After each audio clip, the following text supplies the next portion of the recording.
We'll now reconvene to open session.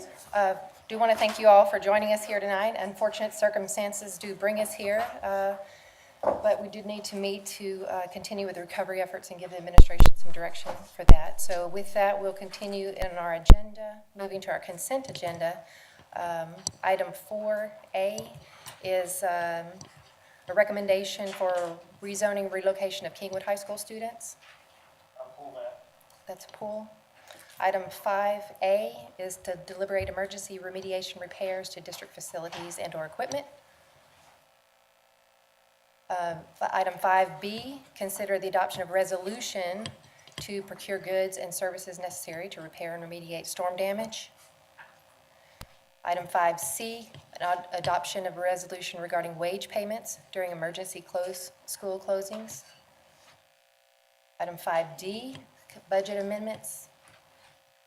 Item 5E, consider adopting a resolution to reimburse Hurricane Harvey remediation expenditures from future bond proceeds.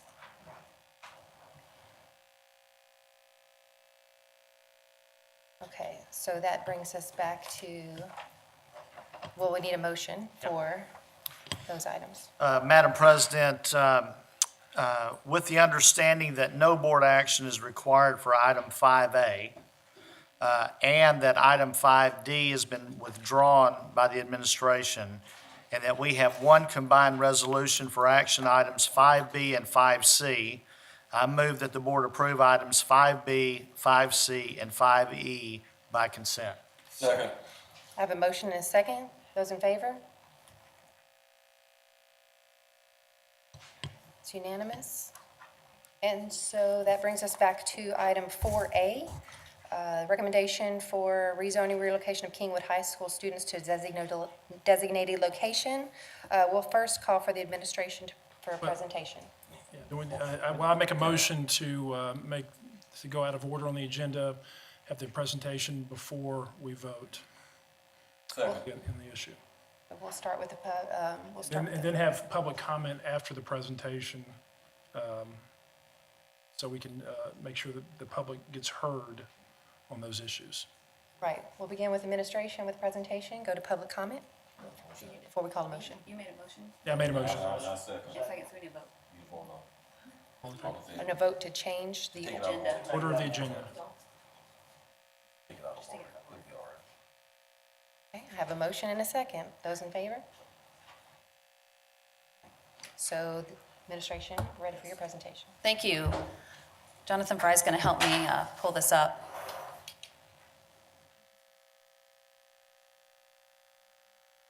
Thank you for giving us this opportunity. A very unprecedented situation that we've all moved through together.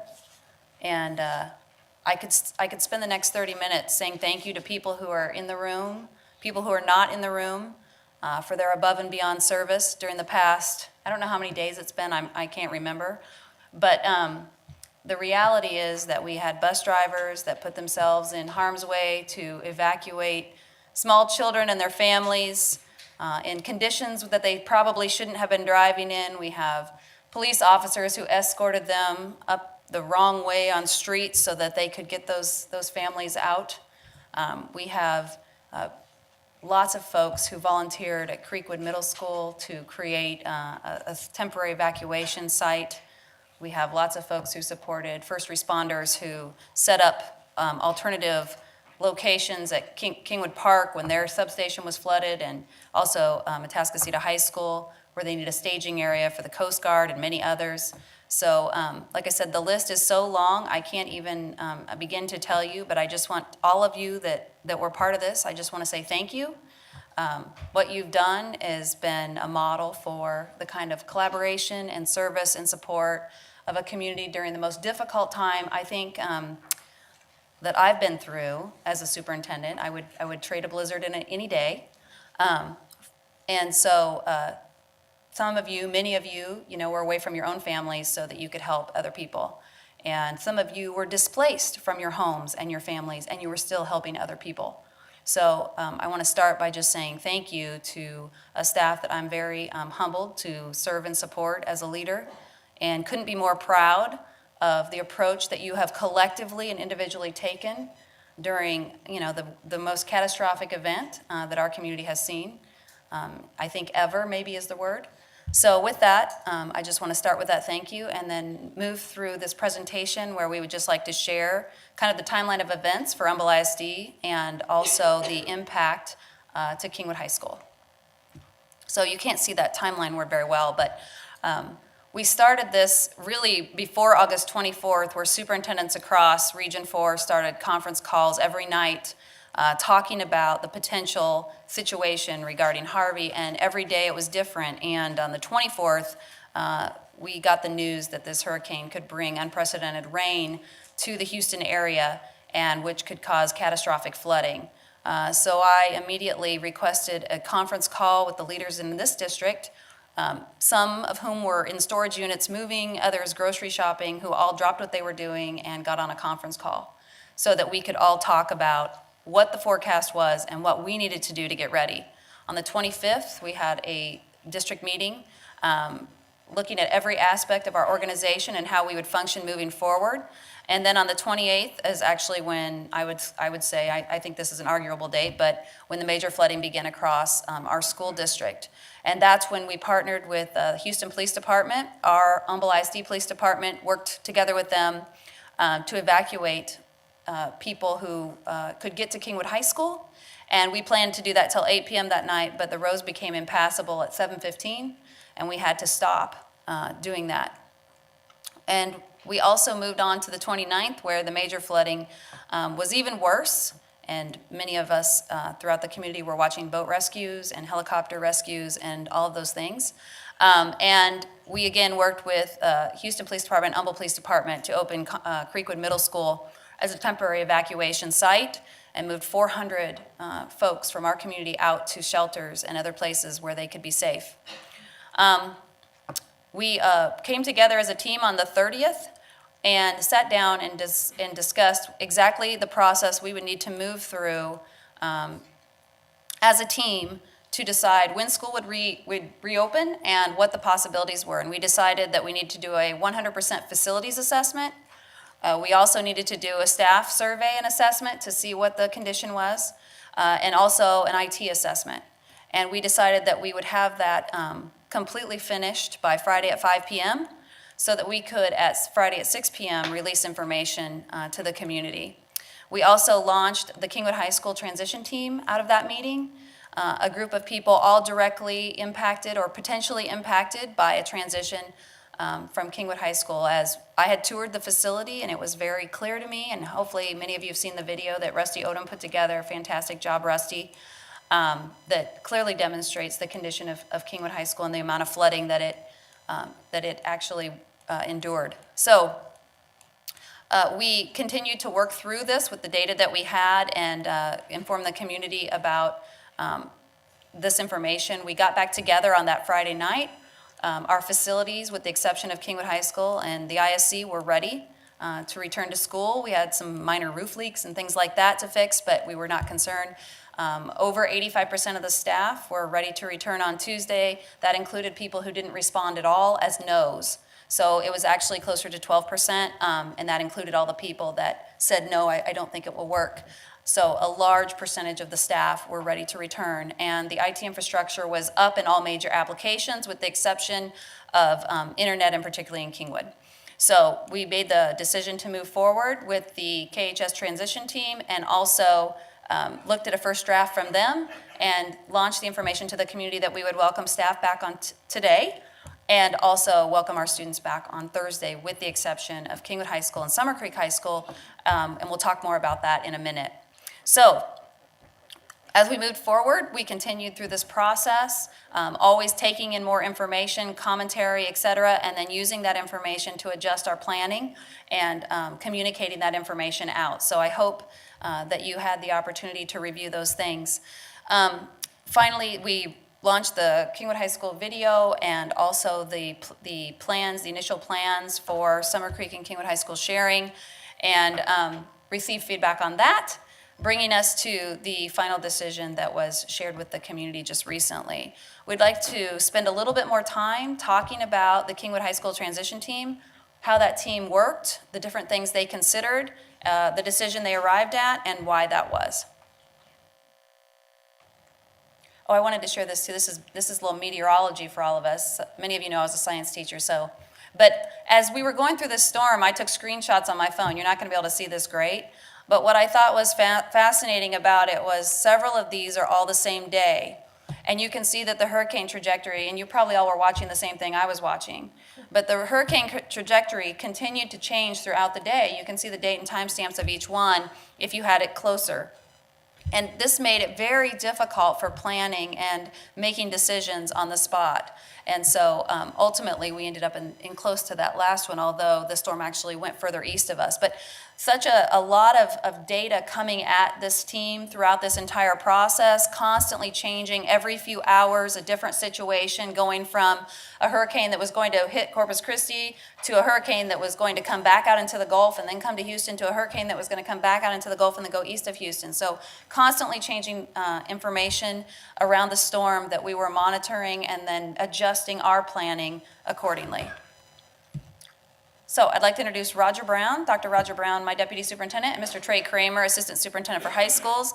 The two of them led the Kingwood High School transition team, a group of a number of folks. I imagine they'll provide more information on the specifics there, but who came together during very difficult times, left their families, spent, I'm guessing, well over 20 hours deliberating, working on plans, bringing information back, arguing different positions, talking about what's best for students, what's best for staff, what's best for community, really working hard, and I say this with all sincerity, to listen to every single voice from the community and trying to fold all of that into one nearly impossible task, because Humble ISD is a fast-growing school district, meaning we're not underutilized in our capacity. In fact, most of our schools, as you know, are full or over full.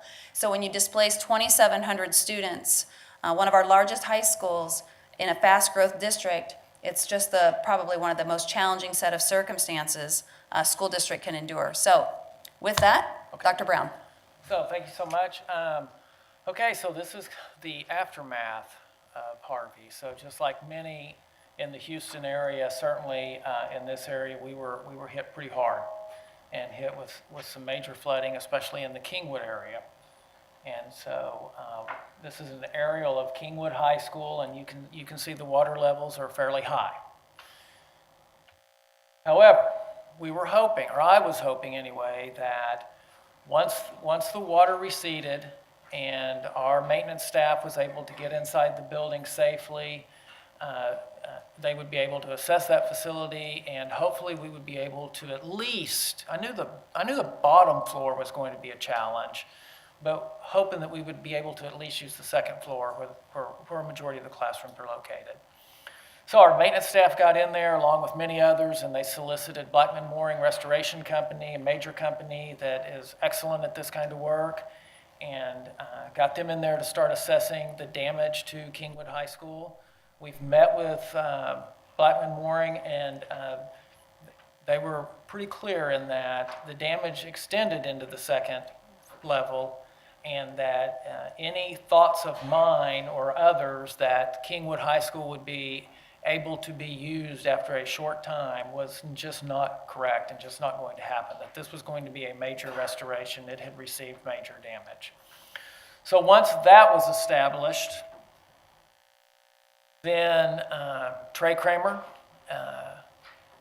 elicited the assistance of a transition team of about 24, and we really just started working on, okay, so we know Kingwood High is not going to be accessible for some time, possibly the entire school year. So let's go to work on providing those 2,800 students an education, and where can we do that?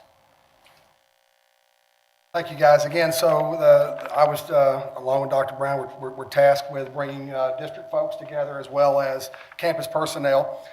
When we initially started, as you can see on the overhead, the two overriding themes initially were keeping Kingwood High School together or keeping Kingwood High School in Kingwood. And so as we began to facilitate that and start looking at what that would start being, we've got a timeline for you of some of the things that the committee ran through. So our initial concept would have been, how can we how can we stay on the Kingwood High School campus? Knowing we can't use the buildings, but could we bring in 50 temporary buildings, which is approximately 100 classrooms, that would cover instruction? There's nothing else that would go with that. All it would be instruction. But in having conversations with folks, it's a 2 to 3 month process. That's what it takes for us to get portable buildings. Now, we've talked to companies, and Roger will go back and have some other conversations about some modulars and things we're looking at. But at this particular time, in hour 2 of 20, this is where we landed. It does not include the cafeteria, restrooms, specialty issues, classrooms, and then we had safety issues galore on the campus, and ultimately decided that no one during this remediation process should be on that campus in any way, shape, or form. So once we did that, we turned to what are some additional options? And so again, I will attempt to just walk you through this in the timetable. So we said, what about sharing a campus with Kingwood Park High School? It keeps us in Kingwood, and it would keep our kids together. Well, the capacity at Kingwood High School, Kingwood Park, is around 1,800. We have 1,850 kids in there right now, so we are full in the building. And so we talked about, well, what about adding temporary classrooms? Well, we can't get any, but if we even could get them there is no land to put temporary classrooms on at Kingwood Park High School. So then we said, what do we start doing? So I started reaching out. I reached out to the churches in the area. I personally reached out to the Second Baptist Church, who have been great partners to us, and asked them, could you house 750 freshmen until we figure out what we could do to continue moving forward? They were gracious, but with the stuff that they were dealing with, Humble Area First Baptist is flooded. They were partnering with Humble Area First Baptist. They were working on other things. They were not available at the time. We said, okay, let's contact Lone Star Kingwood. Picked up the phone and called. They've lost 7 of their 9 buildings. They had a waste management backup that put all kinds of stuff, including diesel, in their facilities. They're not even going to open at best until September the 25th. That option was taken off the table. Then we said, okay, how can we stay in Kingwood? So we said, okay, let's do this. Let's take Riverwood and Creekwood Middle School. Let's take the 6th and 7th graders from both campuses and put them on one campus. And then let's take the 7th and 8th graders, the 8th graders and 9th graders, and put them on the other campus. So we added those numbers up. So both campuses right now currently have approximately 1,100 kids. If we would have done that option, that would have put 1,400 plus kids on each one of those campuses. It's really not an option. So then that would have left over 2,000 kids from Kingwood High School to go to Kingwood Park High School. Again, we have 1,850 there. We have no way to get portable buildings. And so we were then forced with the dilemma to say, okay, that middle school option is not an option. So we said, okay, what about elementary? And I know y'all are thinking, you're kidding me. We attempted to say, let's take all the incoming 6th graders and move them back to their 5th grade campuses. And then take one middle school and make it that campus for the 7th and 8th graders, and then take the other campus, either Creekwood or Riverwood, whichever one, and make that the 9th grade center. Even then, having done that, when we started running the numbers, there was physically no way to do that to the elementary students. And so in the end, the only way we could have possibly have done that was we would have had to delay school indefinitely, to go back in, do master schedules, divvy up staff, try to figure out what we could do. So it was at that point in time, we pretty much realized that all of our options to keep the Kingwood High School kids in the Kingwood community were exhausted. So we moved on. So we said, all right, let's just move right on down the road. Atascocita High School. How could we maybe get to Atascocita High School? Well, I'm sorry, let me go back to this. One option that, as we were working through all this, we were beginning to have dialogue with stakeholders across the area, and one of the things that we put together was that could we dispose and pretty much basically dissolve, I don't like to use the word dispose, but dissolve would be a better term. Can we dissolve Kingwood High School for the 2017-18 school year? Took a deep breath and said, I guess we could. That's not optional, in our opinions as the committee. But we decided we can look at that. We could move approximately 1,000 kids to Summer Creek High School. That would not have interrupted Summer Creek at all. They would have just, those 1,000 kids would no longer be enrolled at Kingwood High School. They would be enrolled at Summer Creek, and they would take classes at Summer Creek, and they would do all extracurricular activities at Summer Creek High School. Then, so that got us down to 1,800 kids. So then we had 1,800 kids, 3 buildings left. That means we had 600 more kids apiece to be distributed to our existing high schools. So I'll start with Tasita High School, 3,600 kids now. We added 600 more, that would have put 4,200 kids in Tasita High School. We'd have taken another 600, moved those 600 kids to Kingwood Park High School. That would have given us 2,450 at Kingwood Park High School. Built for 1,600, has 1,850 right now. Then we would have taken the last 600, so that would have mean the 2,800 kids would have been dispersed. We would have sent those kids to Humble Quest. That campus currently has 2,200 kids at Humble and 400 at Quest. We would have added another 600, and that would have put us at 3,200 kids at Humble High School. Again, Humble High School's capacity right now is about 2,400. We've added 2 portable buildings there, gives us 4 more classrooms. Recap on the Kingwood Park, built for 16. We're at 1,850. It would have put us at 2,450. Tasita High School, we've got 8 portable buildings on that campus right now. That's 16 classrooms. That's why they can afford to hold 3,600 kids. We would have moved 600 more kids there. And then back to Summer Creek, we would have added 1,000. That would not have caused any schedule, like everybody would have been on a traditional schedule on those campuses.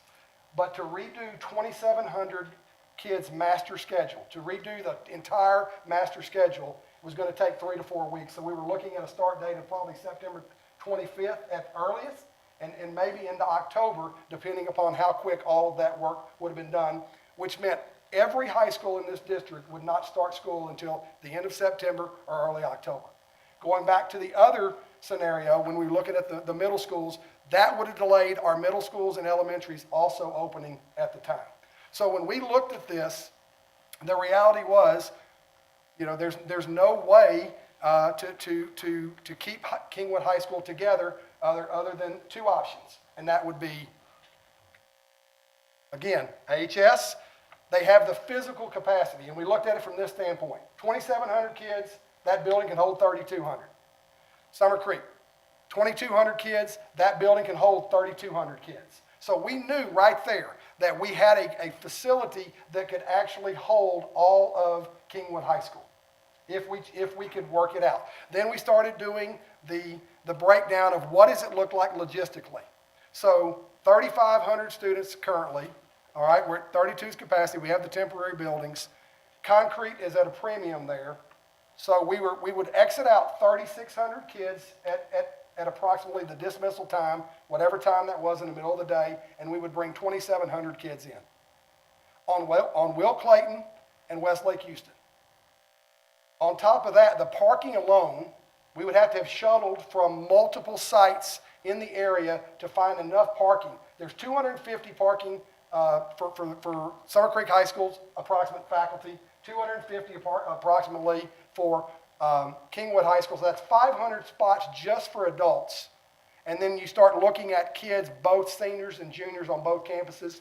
It's an astronomical number. But we looked at all those options because we have no choice. So ultimately, after looking at all of that, looking at the facilities at AHS, just the logistics of it, they have no room there at all. They're slammed packed. No room for no open rooms, no anything. We would just have to merge it in morning and afternoon. So then we said, okay, let's go to the last facility other than Humble High School, and I'll address that in the end. Let me just say that we eliminated Humble High School pretty quick in the conversation because Quest Early College is already there, 400 kids there, plus the 2,200 for this year. They're at their capacity right now, and there really was no viable way to consider. We got 27, and we can't even reach that number because we need 2,700, actually 2,800. So we eliminated Humble High School from that conversation. They just can't hold it. So then we went back to Summer Creek High School. So it is the one facility in our secondary high school area that has space. There's 2,200 kids enrolled there right now. So We looked at being able to take certain sections of that building to dedicate to Kingwood High School administrative staff. We had some space there that we knew we could work with. And so as we began to do that, we also came back to our original goal. If we can't stay in Kingwood, we discovered, or we looked at the dispersing option across the entire district and saw the delay of what it was going to do. So then we went right back and it just kept pointing to Summer Creek High School. Now, again, we understand that those 2,200 kids at Summer Creek High School did not ask Hurricane Harvey to come into our community. Those 2,200 kids deserve a 7-period day just like every other campus at our high school levels. But the committee looking at it, the 24 of us, including building principals from Kingwood High School, Summer Creek High School, and other campus administrators, we looked at what are the best of the worst options.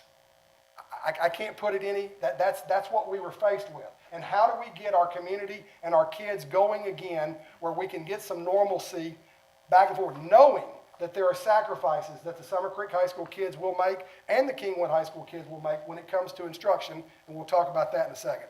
At the end of the day, fewer overall campuses were impacted and fewer overall students. Approximately 4,900, 5,000 students are impacted between Summer Creek and Kingwood High School of our 42,000.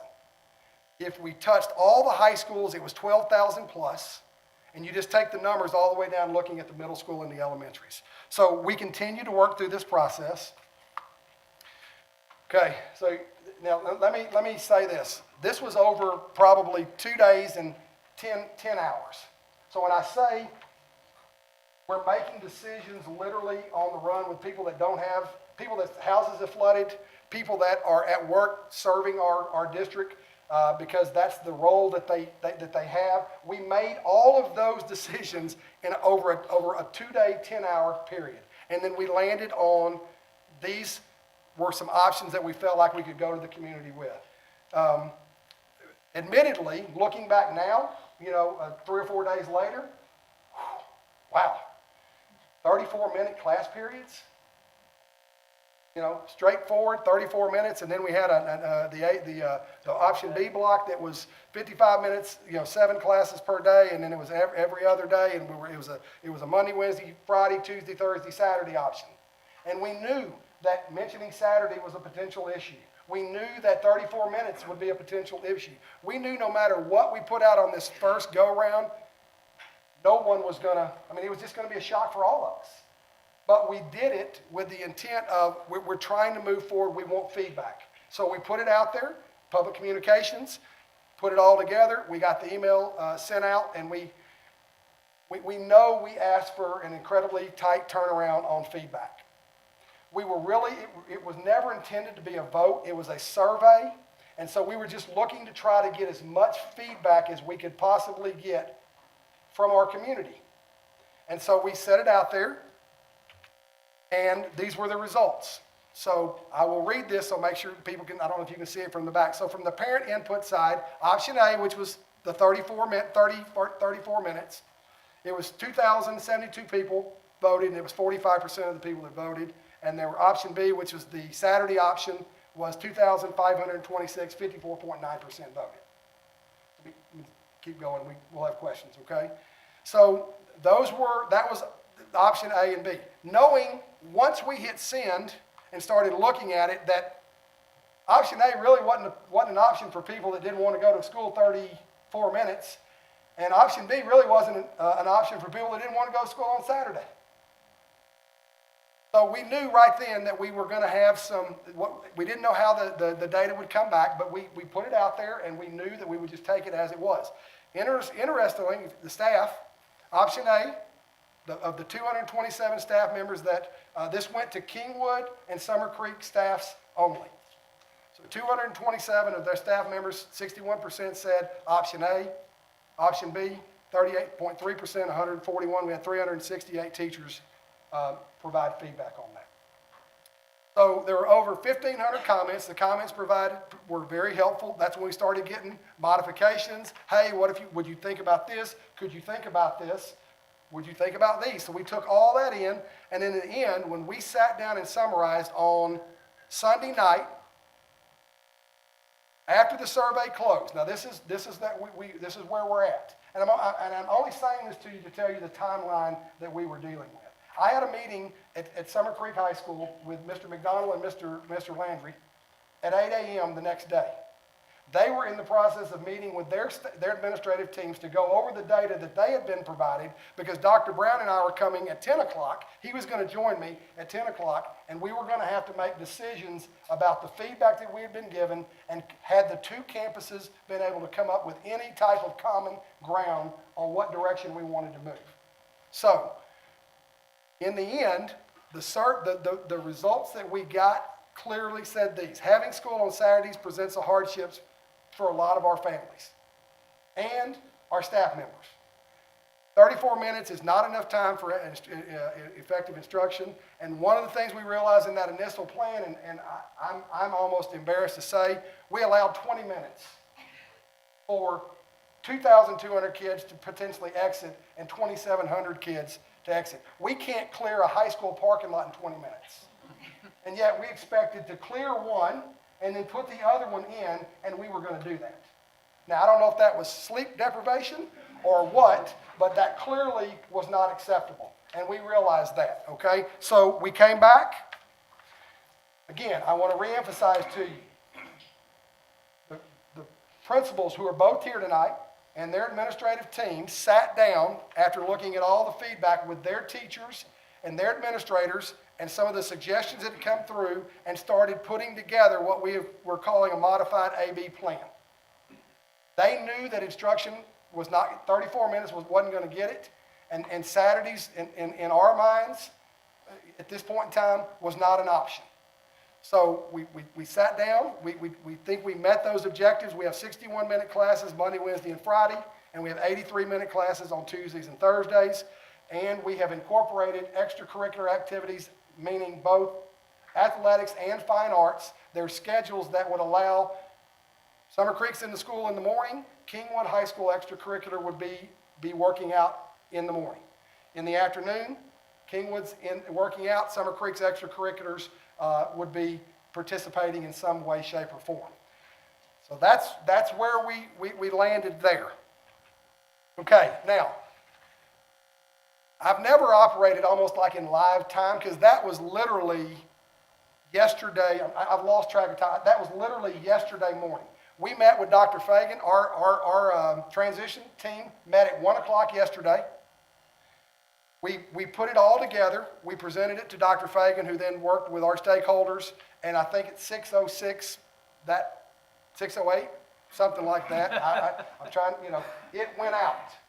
Now, since then, we've had all of 24 hours to continue to work on this. So in working with the campuses, I went out this morning and I met back again with Mr. McDonald. His faculty was introduced to the Kingwood High School administrator. It was a great time, embraced wholeheartedly. And since then, we've had pockets of groups that have continued to work. And this is what I need to emphasize to you now. This is the plan as it stands presented tonight. But it is changing daily. And what I mean by that, we are enhancing every opportunity we get. So let me just kind of run through this. So we're already actively working with our curriculum instruction staff, exploring options to provide opportunities for alternative and creative instruction. Okay? So there are ways that we can add to these minutes via technology. Okay? Number two, we continue to reach out to the stakeholders for campus enrichment opportunities. So I can tell you, and I don't think Grace would matter. I mean, if they are, that's me and you, we're in trouble. So Grace Church has offered to open up their facility and provide both campuses 20 or so meeting area classrooms that we can use for enrichment, we can use for tutorials, we can use in any way, shape, or form to supplement the day as we move forward. We've also reached out to churches in Kingwood. We have not. I don't want to commit to anything, but I believe we have commitments from churches in Kingwood that would say that in the mornings for the Kingwood High School kids, Kingwood High School teachers would go back out into those areas and could potentially meet with students there, whether it's study groups, tutorial groups, AP exams. I'm listing all those things that we've talked about. We continue to reach out to businesses, actively looking at empty space that's anywhere that we could potentially utilize to help us gain more time back for our kids. And again, I called Lone Star College again today because I'm thinking maybe they've got a miracle working over there. They don't. We have issues there, and that they're going to continue to have. So let me kind of just stop right there and say, and our principals are here, and we'll go through the comment section. But guys, when I say this is changing every day, it's changing every day. We will continue to adjust and to fix the schedule as far as the time piece of it, meaning when they're not in class. So when Kingwood is in the morning, what can we do to get more instructional time for those kids? What can we do for the Summer Creek kids? I want to emphasize, tutorials, enrichment programs will exist. They will go on. Kids will not just be run to the bus and said, our campus is closed, you have to leave. It's a process that we're working on both for Kingwood High School and Summer Creek. Now, here are questions that I'm getting. Now, I supervise all the high schools, so this is my world, and so I'm going to start right up front. So here's the big questions. What about transfers? Well, I've already given you the numbers. We have no space anywhere. But what our stance is going to be, transfers will be considered once enrollment has been stabilized and campus capacity has been determined. We have no idea in some of our campuses how many kids have been displaced. We have no idea how many kids we're going to take in from other neighborhoods of families where they're living with families here in the Kingwood, Atosita, Humble, Summer Creek area. So we'll accept transfers as far as the paperwork, but we cannot begin to process or even consider those until we've looked at the capacity in every building. That's equitable and fair, in my opinion, to be consistent on that. Number two, our Educational Support Service Division is working individually with families of children with special needs. Henry Phipps is in the back there. Henry's been working with our team for our kids that are served that have medical fragile issues. We know that those kids cannot go to school in a half-day setting. So we are working to ensure that whatever needs are being, that are dictated by that from the medical perspective, that we will take care of those kids. We just haven't had the full chance to figure out where it will be and how it will be, but we're communicating, and I think there's been some information sent out to some of those parents of those students that's already been sent out. Transportation, big question. So the existing routes remain. So if your child is a bus rider in Kingwood currently, that bus will still run. The only thing that we have to determine now is the pickup time of when we get them picked up. If your child is within the 2-mile radius, we are working with transportation right now to identify potential routes that would pick up kids that normally are not bused because they can walk, but certainly can't walk now. So transportation, right? Transportation, there's a little humor, thank you. Keith said at one point, he said he walked to school 14 miles. I don't know if that was a true statement or not, but. That was uphill both ways. So, yeah, with snow. So the bottom line is we're working. Transportation will not be an issue for kids getting them to Kingwood, from Kingwood to Summer Creek. So, lunch. We're basically floating an 11-to-1 type of option where, not sure what it's going to look like, but kids will be able to have lunch. Now, kids might choose to eat before they get there if they're coming in, or kids might choose to say, you know what, I'm leaving Summer Creek, I'm going to go to Chick-fil-A because that's where who knows, but the reality is we're going to have lunch served every day on the campus. And then I do want to announce this, and I think there will be some information that will come out there. On Saturday, this Saturday, for Kingwood High School families, there will be an open house at Summer Creek from 9 a.m. to 4 p.m. where building tours will be available, and basically we'll be able to answer more questions there as we move forward. I'm not even sure if there's another slide, but let me see. That's it. Okay, so I know I talk fast, and I know I'm operating on a little sleep. You know, I'm a little sleep deprived, just like we all are. I know we're going to go back to the regular portion of the board meeting, and Dr. Brown and myself, our two administrators are here. I guess I'll just turn it back over to Dr. Fagan and the board, and then we'll come back if there's anything that we need beyond this. Okay, thank you for your time. Thank you, Mr. Kramer. Thank you very much.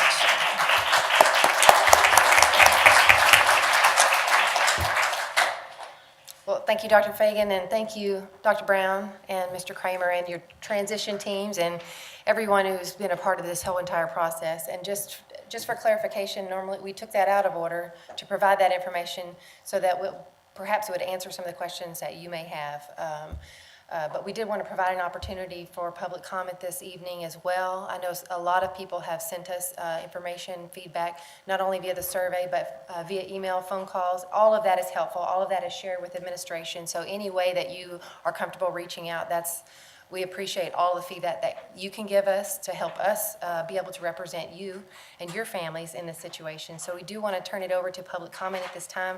I do want to note that the presentation will be limited to 3 minutes for those that are signed up. And being that this is an item, if an issue that's mentioned is listed on the agenda, the board will defer that discussion until the appropriate time after the public comments. So with that being said, we will go to our list and begin with our first person, which is Paul Lesser.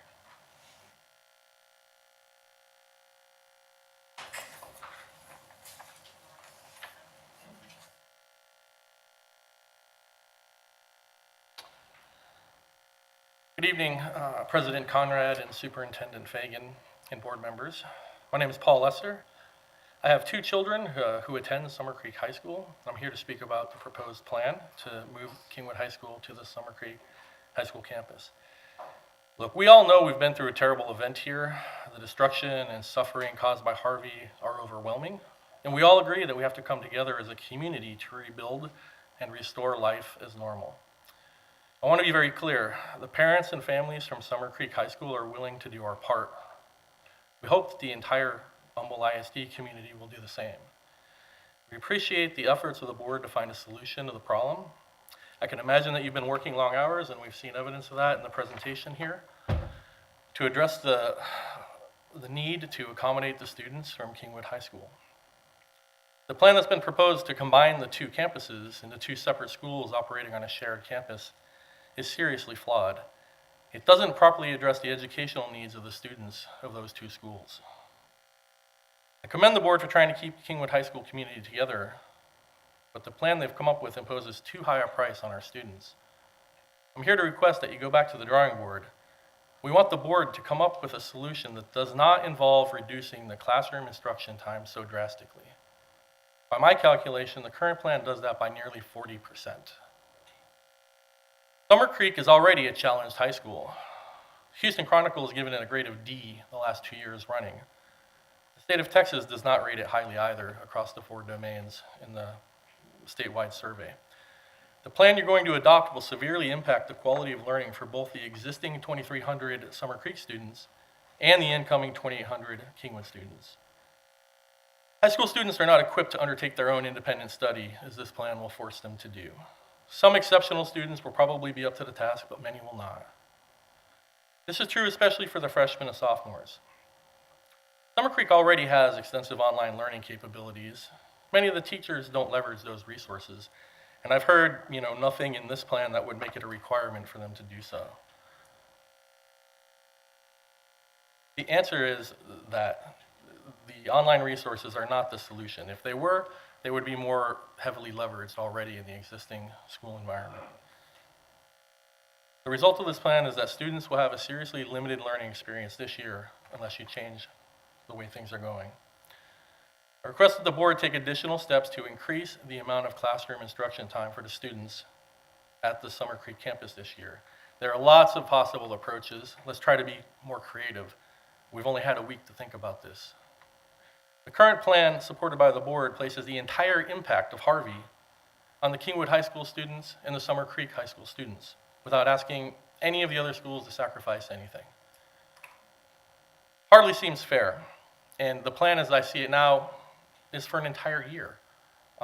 Can we not come up with a solution over the next few months that would extend the ability to have the students in the classroom for a longer period of time? It might be fewer students that are impacted, as the previous presenter suggested, but it is a pretty serious impact. I don't know how you compare losing 40% of your school year to having parking problems at another high school. Seems kind of ridiculous to me. I'd like for you all to reconsider this plan, or at least to state that it's not permanent for the entire year and that you'll take steps to increase the quantity of the classroom instruction for the students at Summer Creek. Thank you. Thank you, Mr. Lesser.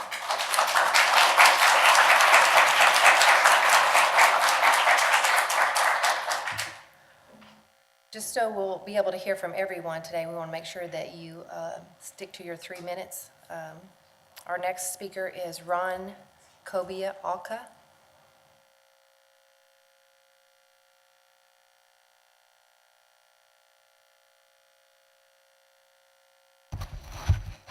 Hello, board members. Thank you so much for taking our recommendations and advice this evening. I want to say this at the very start.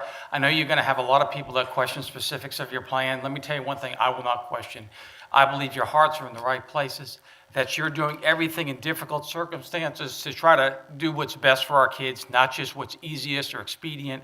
That's not an easy thing to get to. That takes a lot of extra effort. Thank you for that. So, again, my name is Ron Kobialka. My daughter is Elise Kobialka. She's 20 years old. She goes to Kingwood High School. She's in special ed. She's in the life skills class. So she's there, and the best way to think of Elise is think of a 1-year-old that's trapped in a high schooler's body. She has cerebral palsy. She's developmentally delayed. She can't walk. She can't talk. She's in diapers. She has to be fed. She has seizure disorder. She has a cortical visual impairment. She has anxiety. And so you can see for a kid like this, routine is just paramount, okay? I'm very pleased to hear that we're thinking about having a full day for the special ed kids. We hadn't gotten there yet, and I realize that's a process, but thank you. I'm glad to hear that, so I'm not going to spend any time on that. The other thing I'm concerned about is the length of the bus rides for these kids. For my daughter in particular, that would really produce anxiety. When she gets anxious, she starts to vomit, she starts to get sick, she starts to get upset. The other thing she suffers from is seizures. She's on medicine to control that. The longer she's on the bus, it increases the likelihood that you have a seizure while you're on the bus. That's another more difficult situation. If you have a seizure, you want to be able to manage that in the school setting rather on the bus. So I see a lot of issues there. So I really want to encourage you to shrink the bus time for these kids. In my proposal to do that is to take the life skills community, it's a fairly small community, and move them to the K Park campus. And hopefully there's room at K Park to do that. If not, a small number of T buildings, maybe 1 or 2 might be necessary to do that. But I think that that would meet the objectives of giving these kids routine, giving them a short bus ride, getting them near other resources like Village Learning Center that they're already doing now. For somebody like my daughter, the needs like of special ed students to be like as part of the big Kingwood High School body, and to keep that together is not that important. My poor daughter, she can't tell the difference between a Mustang and a Panther, okay? So that's not critical for her. So just don't take a one-size approach with this. Take a look at these kids, and we have a great peer tutoring and best buddy system. Those kids could be there in the mornings to help out. So if it's still up in the air as to where to go with these kids for a full day, Kingwood Park, that's the place to go. Thank you so much.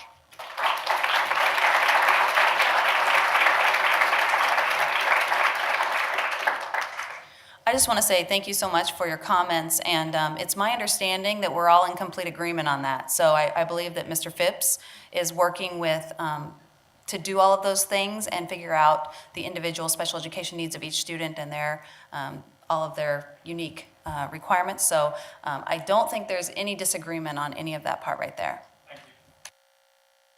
Next, we'll hear from Edwin Jammer.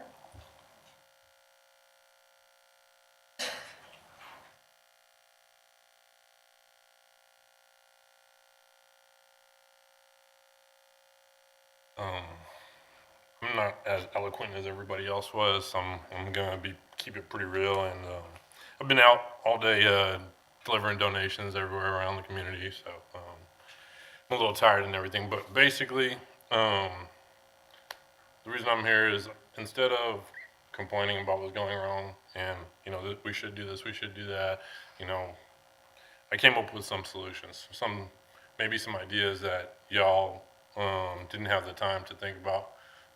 Y'all put this together in a week, and we appreciate that. Y'all took time away from your family to do this. You took time away from whatever else y'all were doing. But I'd like to present some options that I think might be feasible.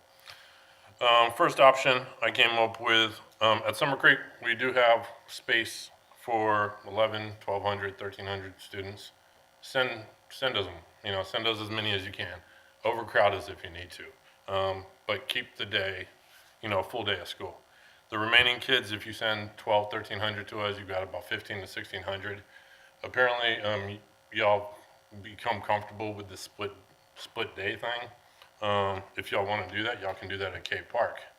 What that allows y'all to do is keep some of the Kingwood kids in Kingwood. They won't have the long bus rides into Summer Creek, and a lot of the Kingwood kids can stay together there. We can, if you want to, you can send us the juniors and seniors. They can keep their classes together at Summer Creek. That's an option. That option, if you choose an option like that, affects about 3,200 kids at K Park. Currently, we're affecting 4,900 kids. The 2,700, 2,800 from Kingwood and the 2,200 from Summer Creek. So that way, you'll be affecting 1,700 less kids if you do something that way. Let's see. I'm not sure if the Kingwood parents know, but under the proposed schedule, your children are going to be leaving school at 4:30. 4:30 at Westlake Houston and the Beltway is not pretty.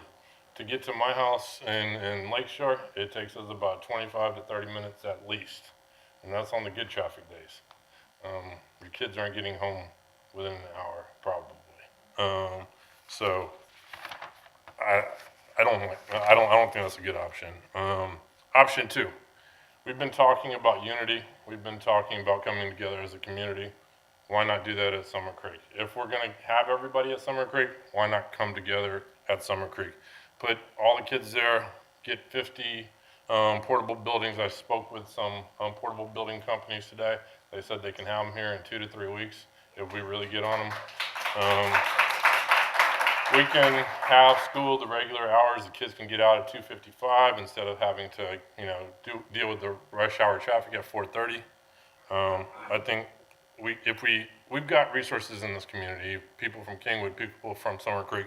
We can get those portables here in 2 to 3 weeks if we put a team of people together and do that. We've got options. We should. I know we've got this plan put together. Y'all did it in a week. Doesn't mean we have to stick with it. Let's not be stuck on something just because it's been presented.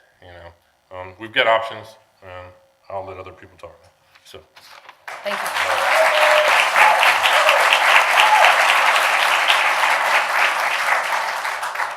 Next, we'll hear from Joe Lena.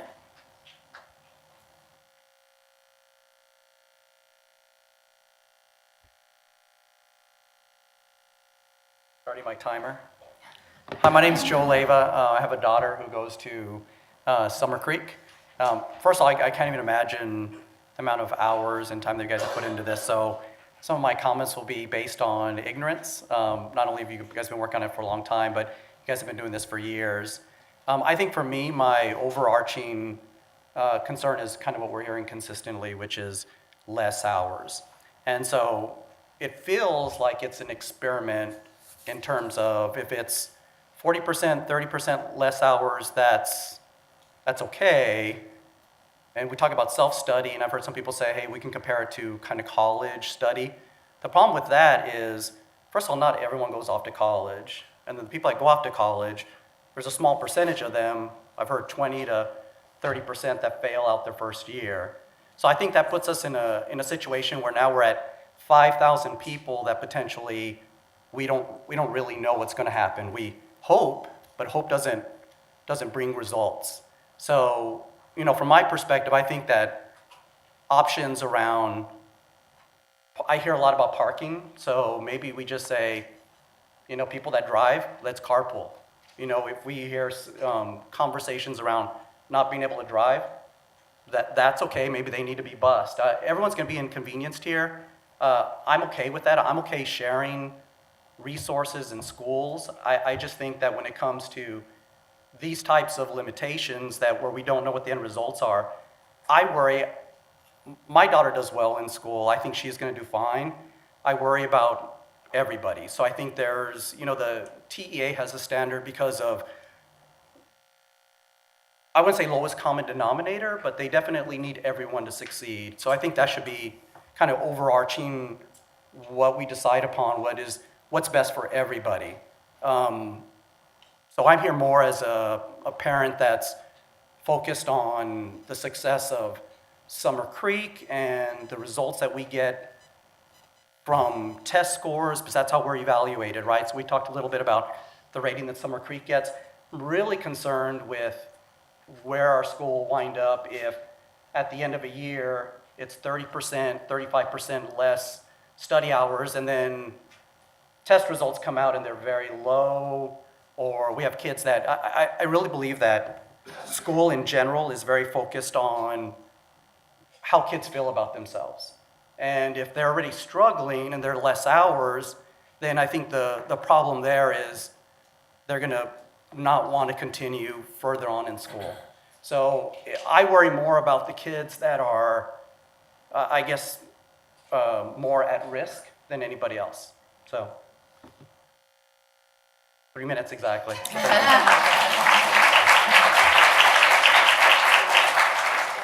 Next, we'll hear from Christopher Smith.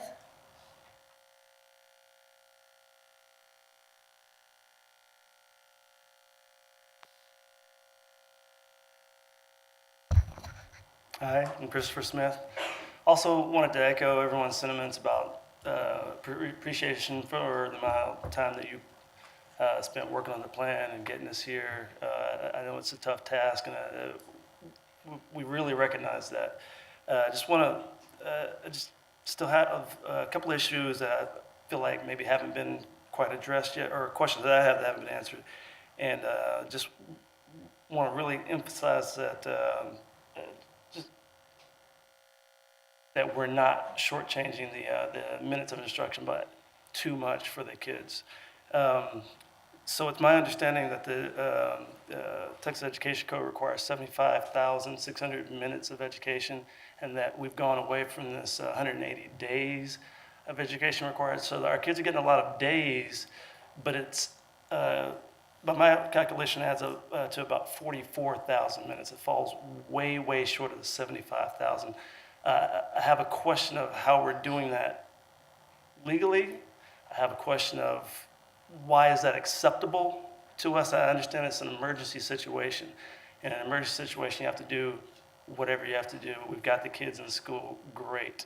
Have we considered, why is the school getting out at 4:30? Was there a reason for that? I haven't heard that addressed. Why are the two, if we're going to do the split schedule that's proposed, why isn't each split longer? If we're only getting 58% of what the TA has mandated, I mean, why would 30% be okay? Would 20%? At what point can we reduce this and, hey, it's all okay because at least we've got the kids in school? So I just would kind of echo what Joe said, or several people. Can we continue to work on this? I appreciate that it's a work in progress, and we're going to continue to tweak it. It needs to be tweaked more to get more minutes of instruction. I'm sure that they didn't arrive at this number of 75,000 minutes of instruction arbitrarily. Those minutes must be important. How can we cut down to 44,000 without impacting our kids? Is that okay? When Atascocita and Humboldt and K Park get their full 75,000 minutes. So, thank you.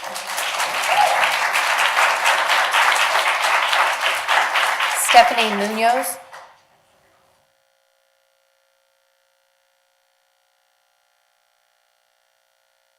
Hi, I'm Stephanie, and I have an incoming freshman and junior coming to Summer Creek High School. And I just want to thank all of you for all the work you've done. It's really a daunting task that we're undertaking here, and I appreciate everyone and all the work. My concern is also to reiterate, like a lot of the people here have said, that the amount of instruction time needed in the classroom, I think, is imperative when we make our decisions for the ongoing plan that we're working on here.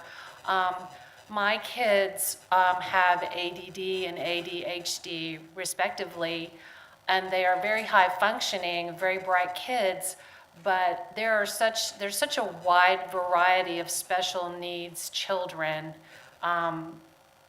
We heard from this gentleman over here whose daughter has very critical needs. My kids tend to fall through the cracks because they are very bright, but they have limitations where they need extra time to assimilate information that they're learning in the classroom so that it can work in their special brains in a way that I don't truly understand.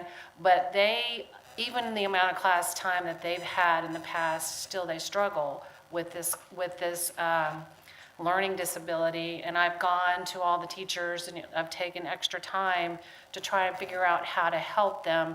And it's really a challenge, even with the amount of time in the classroom that they already have. So I'm very concerned about my kids specifically and all the kids in the district that may have these special needs that maybe they're not in a 504 plan because they are high functioning, or maybe they are in a 504. How are these needs going to be met? They're so individual, and I was very glad to see that this Educational Support Services Division is working on that. I would like for us to really consider making the length of instruction time in the classroom a number one priority when we're working on this issue. Thank you. Becky DeMar.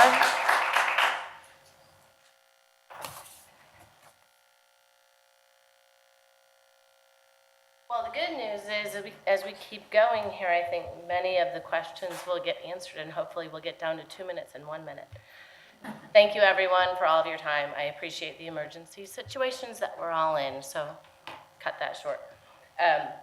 Education. It's definitely about the education, and I know you guys get it, and you're hearing it again and again. That time is so short. It's concerning about how you're going to fill, that missing quality of education time if you're cutting it so short. Trey, I will say I'm very appreciative of hearing that it's a work in progress, because I know you guys have to be formal about what you communicate out to us. If you could have just said that, you probably would have alleviated a lot of our concerns at that point in time. But so if you could, to that extent, say, hey, we're working on it, we'd appreciate that too. Google Classrooms, I've heard a lot of conversation about this, and it's a bit concerning because even the teachers have different levels of their own expertise in utilizing Google Classrooms. So if we're hoping to try and bridge some of that gap there, then I would urge us to consider how do we educate the teachers to be able to utilize those kinds of technical expertise abilities, partnering with like a K12.com kind of anything to try and help enhance that education, because at the end of the day, that's what matters most, and I think that's what you're hearing from all of us. Thanks. Thank you.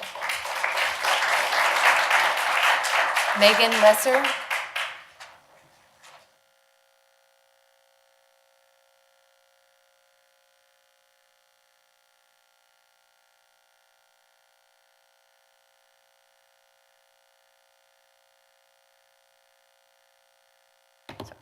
Hi, I'm Megan Lesser. I have a freshman and a sophomore at Summer Creek High School.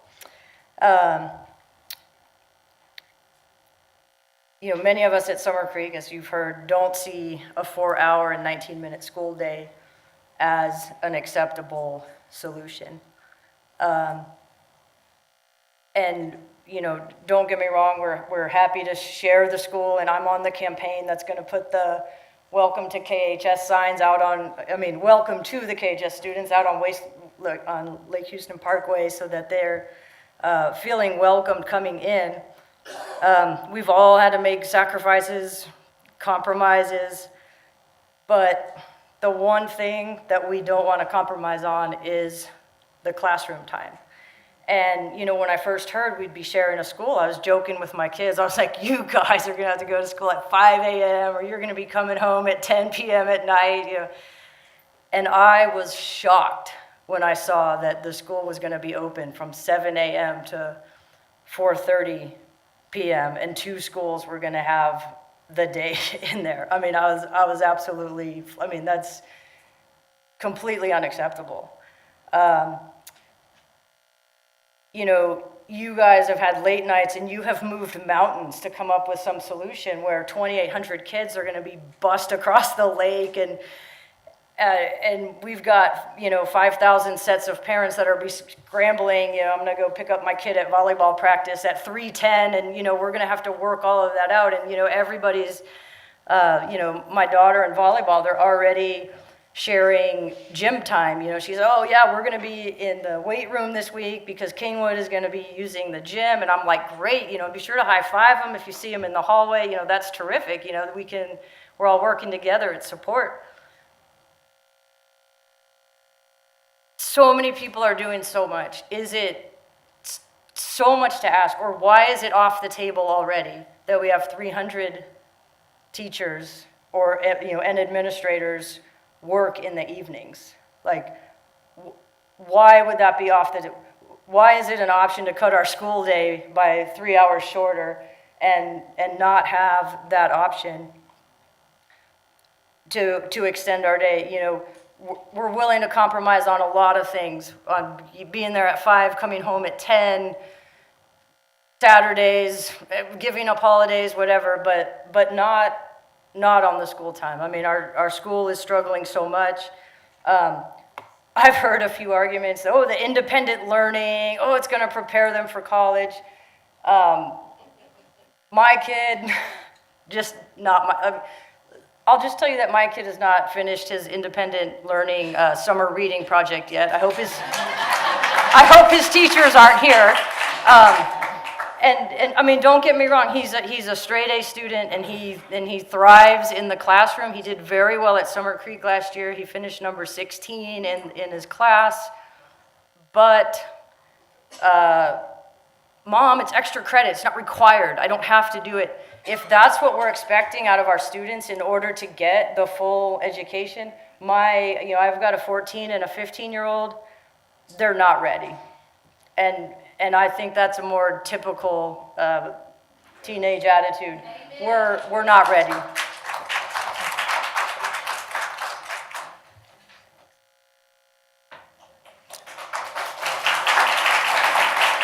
Teresa Yancey.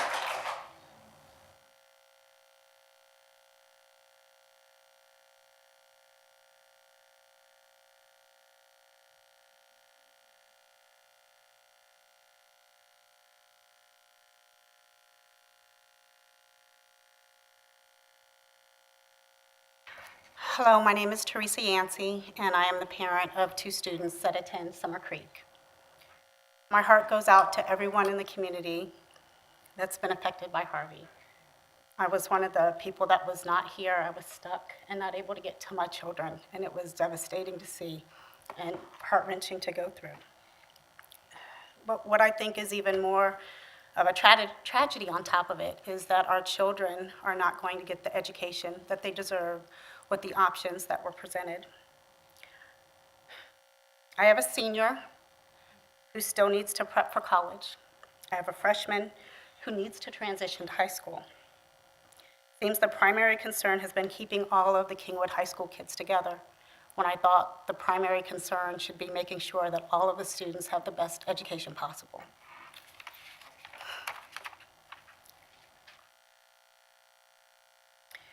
We will be adding a tremendous amount of stress to a school that already has low test scores. I feel we should utilize the resources of the entire district that everyone should share in the burden to help our community as a whole get better. Personally, I don't appreciate the illusion of having had a voice and what appeared to be a decision was already made by the board. The results favored option B, yet the district is going forward with option A, and that really wasn't explained to me clearly as to why we were choosing to do that.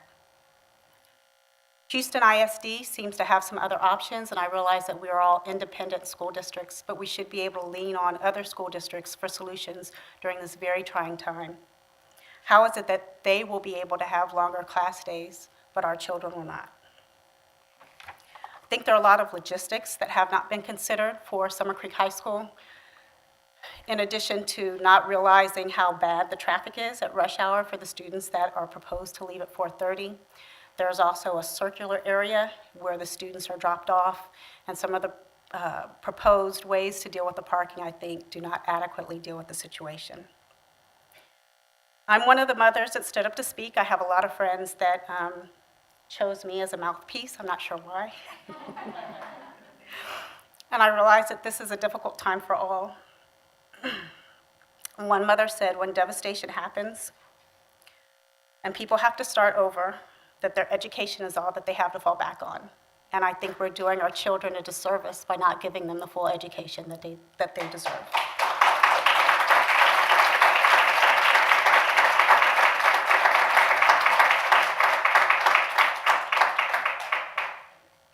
Next, we'll hear from Glenn Simmons.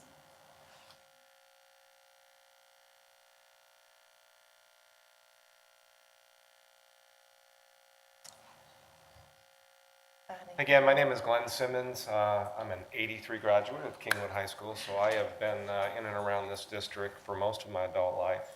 I too have two children, one who's going to be a senior at Kingwood and a son that's going to be a sophomore.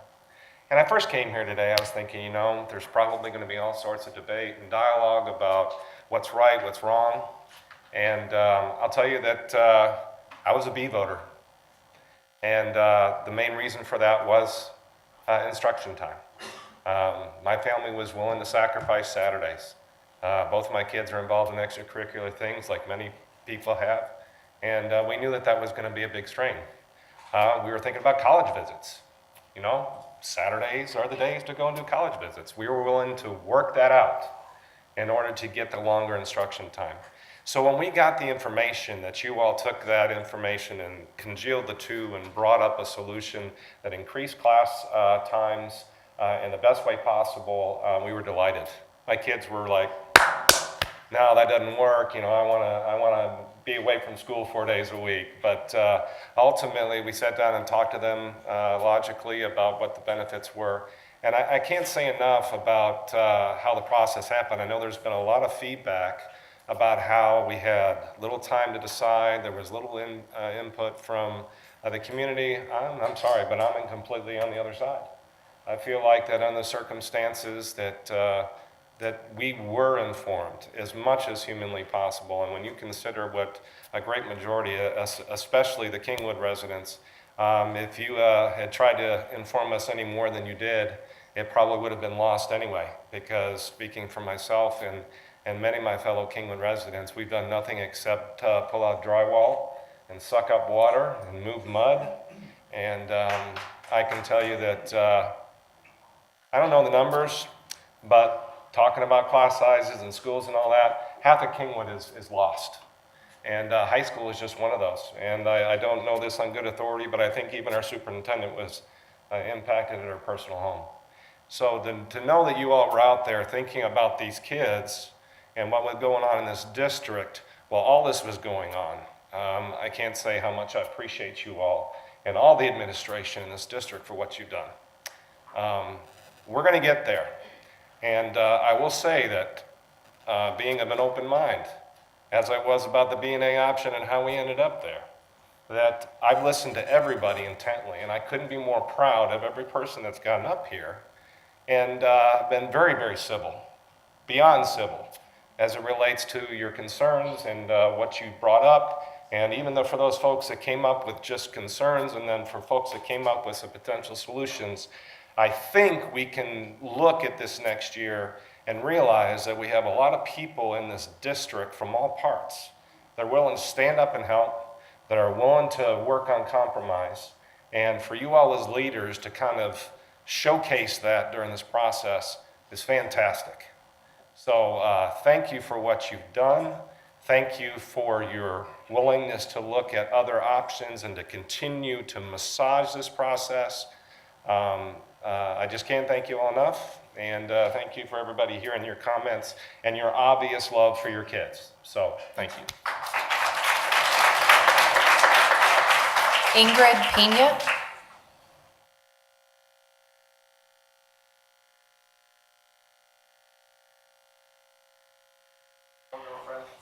Thank you. Hello, good evening, board members. I believe I'm the first student voice to be up here. My name is Ingrid Pena, and I am the senior class president at Kingwood High School.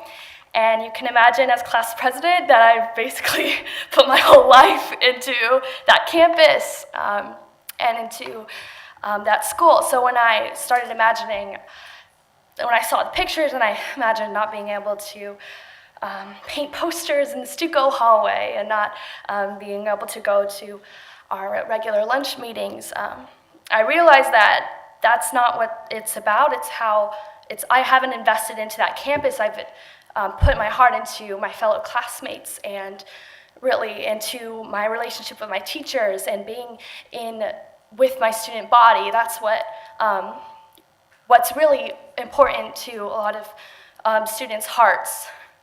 And so I just want to thank the board for making sure that we're staying together and that we can have quality, smaller classes and maintain the relationship with our teachers and maintain the relationship and everything we've invested into extracurriculars and what makes school enjoyable and what makes us proud of Kingwood High School. And I just want to say thank you to everyone that's shown so much support for the students. It's been difficult. You never realize, sometimes, like during school, I'm always like, oh, I wish school would be canceled for a week so I could breathe. But I just want to say thank you for trying to find a fast way for us to be back in school. I'm ready to learn. So thank you.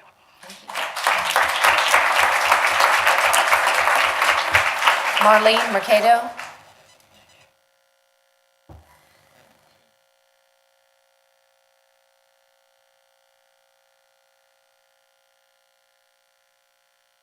Good evening. My name is Marlene Mercado, and I'm the mother of two freshmen at Summer Creek High School. And I just want to make a couple additional points that others may not have made. And I appreciate the opportunity to provide feedback, but I think we do have a missed opportunity if we have requested feedback and engaged the community earlier in this process, because it did feel to me as well that the options were already laid out before we were asked for feedback, and even after the survey results came back, the option was already picked. Is how it came across to me and some of the other parents. So I think we could have come up with much better solutions have we engaged the community earlier, the churches, the schools, the parents, and everybody together, the businesses may have offered additional opportunities and additional ideas that we may not have considered to this point. One of the things that I'd like to understand more of is what are we doing to make sure that we can accelerate the repairs of the school? We represent a lot of businesses here too, and if our chemical plants, if our petrochemical plants came out and said we're going to take a year to come back in operation, imagine the impact to the economy. Well, the same impact to our community when we say a school's going to take a year to repair. And I'm hoping that we're looking for opportunities and engaging the community again in trying to accelerate that process, because it'll be a lot easier if we're in this situation for our students for a much shorter time. If we're talking 3 months, if we're talking 1 semester, than if we're talking a full year. So I hope that we can continue to look for more and more opportunities to accelerate that process. Like others have expressed before, my concern is with the time that our students are going to be in school, not only the time of the class classes, which is very important, and I hope that we do consider, if we're going to share the campus, that we have longer times for our classes, even if it means starting earlier and finishing later for all of our students and our staff. But I'm also worried about having our kids all afternoon or all morning by themselves, especially for the freshmen. They're just not there yet, like other parents have expressed, about spending all that time by themselves and then trying to come up with their own educational opportunities. I appreciate that you share that you're going to be looking for additional opportunities for classes and tutors and tutoring in different campuses, but for our freshmen who do not drive and for parents that work full-time, that's not going to be an option because our students are not going to be able to get to those places and are going to be at a disadvantage because they're not going to be able to take those opportunities. The athletic program, like others have expressed before, I do have concern with both of my children are part of the athletic program, coming out of the athletic program at 3 p.m. If that's going to be the end result, I wish that you consider providing bus transportation for those students because we're not going to be able to be there to pick them up.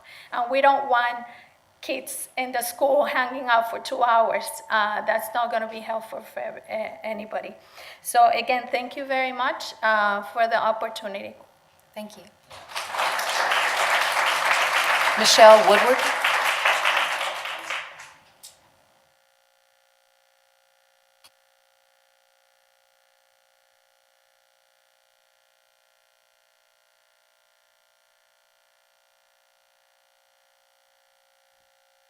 Hi. I shared a lot of this. First, I'd like to say that I do appreciate the time that you guys spent. There was obviously a great amount of sacrifice. I was safe in my home with my family throughout the whole storm. I had internet. I was able to work. We had just went to Costco. We had a lot of food. We have a backup generator. And so I did not really suffer any kind of trauma from the storm other than watching the news constantly and seeing all of the suffering of others. And so, you know, given that, I do understand and appreciate what was done to try to come up with a way to accommodate our students. I can't imagine making the same sacrifice and leaving my home and my children, you know, when there was 3 feet of water to come and talk about how we were going to help other people's kids. So I do appreciate that. But I would like to express some concern and ask also respectfully that we go back to the drawing board on this. I personally would prefer to wait 3 weeks for my children to start and to be able to have a full school day than to go back to school on Monday with so many unknowns about how they're going to function. I have 3 children. My oldest son is returning to Summer Creek High School in 10th grade after, you know, taking a year. He was suffering from some learning differences that we needed to address in a smaller environment. I have a middle schooler at Wood Creek and a kindergartner that is starting at Fall Creek Elementary. On Thursday mornings, the logistical nightmare that I am presented with is to take one child to school at 7 o'clock, and my daughter to school at 8 o'clock, then my son to school at 10 o'clock for late arrival, and then pick up my oldest son from Summer Creek at 11 o'clock. I have a job, and I couldn't even go to work with, you know, with that kind of situation. And as a software person, I have lots of flexibility. There are many people in my situation who do not have that kind of flexibility and do not have the ability to do what you all are asking of us as parents with children at multiple campuses. I share all the same concerns with, you know, with the instructional time, and I think that all of my neighbors have very eloquently expressed that, so I won't reiterate it, but to say that I greatly share that concern. But I also want to share a concern that I have that has not been addressed, that is very personal to me. When I read this plan, as a parent, I felt that the desire to keep Kingwood High School together, and I've been in high school before, I appreciate, some of the social aspects that come along with being a high school student, but that the desire to keep the Kingwood High School together, students together was far more important than the desire for the Summer Creek High School students to receive a quality education. And I don't understand how, as a board whose focus is to educate children, can have social concerns above the concerns that everyone receive a quality and equal education. I mean, equality is important. And additionally, when I read it, this plan felt to me like a separate but equal situation. Summer Creek High School is 80%. Summer Creek High School is 80% Black and brown students. And Kingwood High School is 77% Anglo students. And as a parent of a Black child, leaving the campus surrounded by 80%, 8 out of 10 Black and brown people, and you're leaving, and then all of the Anglo students are coming in after you, that there is not the idea to those students that somehow there is a level of inequality that has been imposed upon them, that is not apparent to people, is just I'm flabbergasted by that.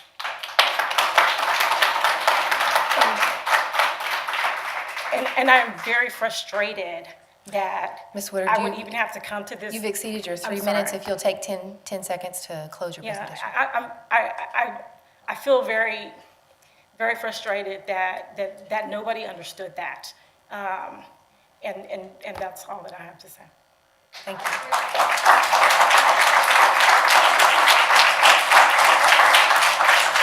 Conrad Woodard.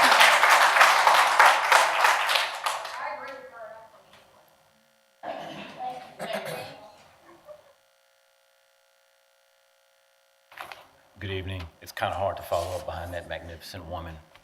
That's my wife.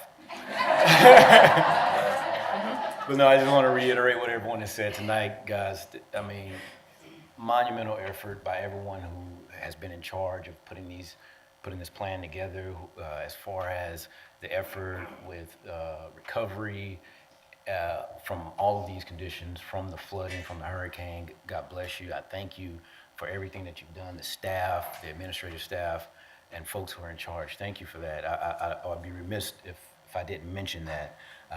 We thank you for it, and given the situation, the people who are experts in the situation are making the decisions, and we appreciate that.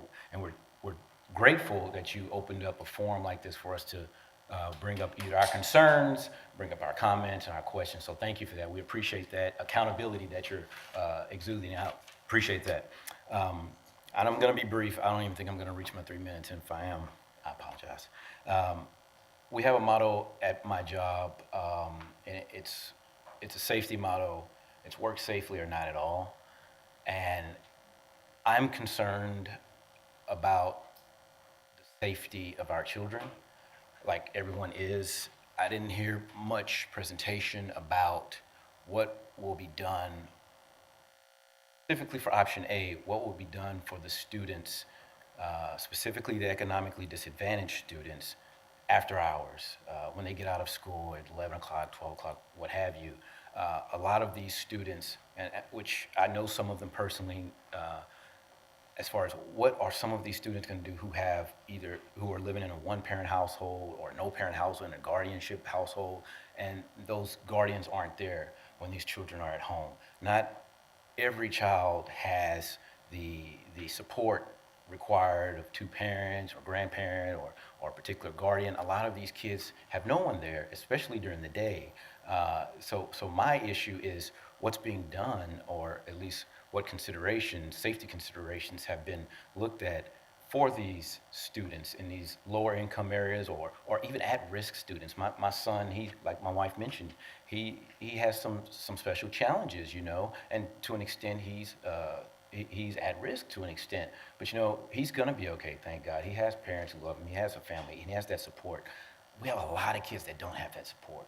We have a lot of kids, and already, I'm not just trying to say anything negative about our community, but we have a crime issue. Our community has a crime issue. Not saying it's all youth, but we do have a crime issue. And I'm concerned, and this is all crimes. I mean, this is, you know, theft, robbery, home invasions, sexual predators. I'm legitimately concerned about the safety of our students, for our kids. Not only what they would do, but what will happen to them if they're left to their own vices without supervision. And I'm really concerned about that. And my thing is, again, I mean, we need to make the best decision. We need to make it quickly. That's understood. But truly, there has to be some other options available. And we definitely need to have some consideration placed on our children's safety. We need to take a harder look at that. Thank you.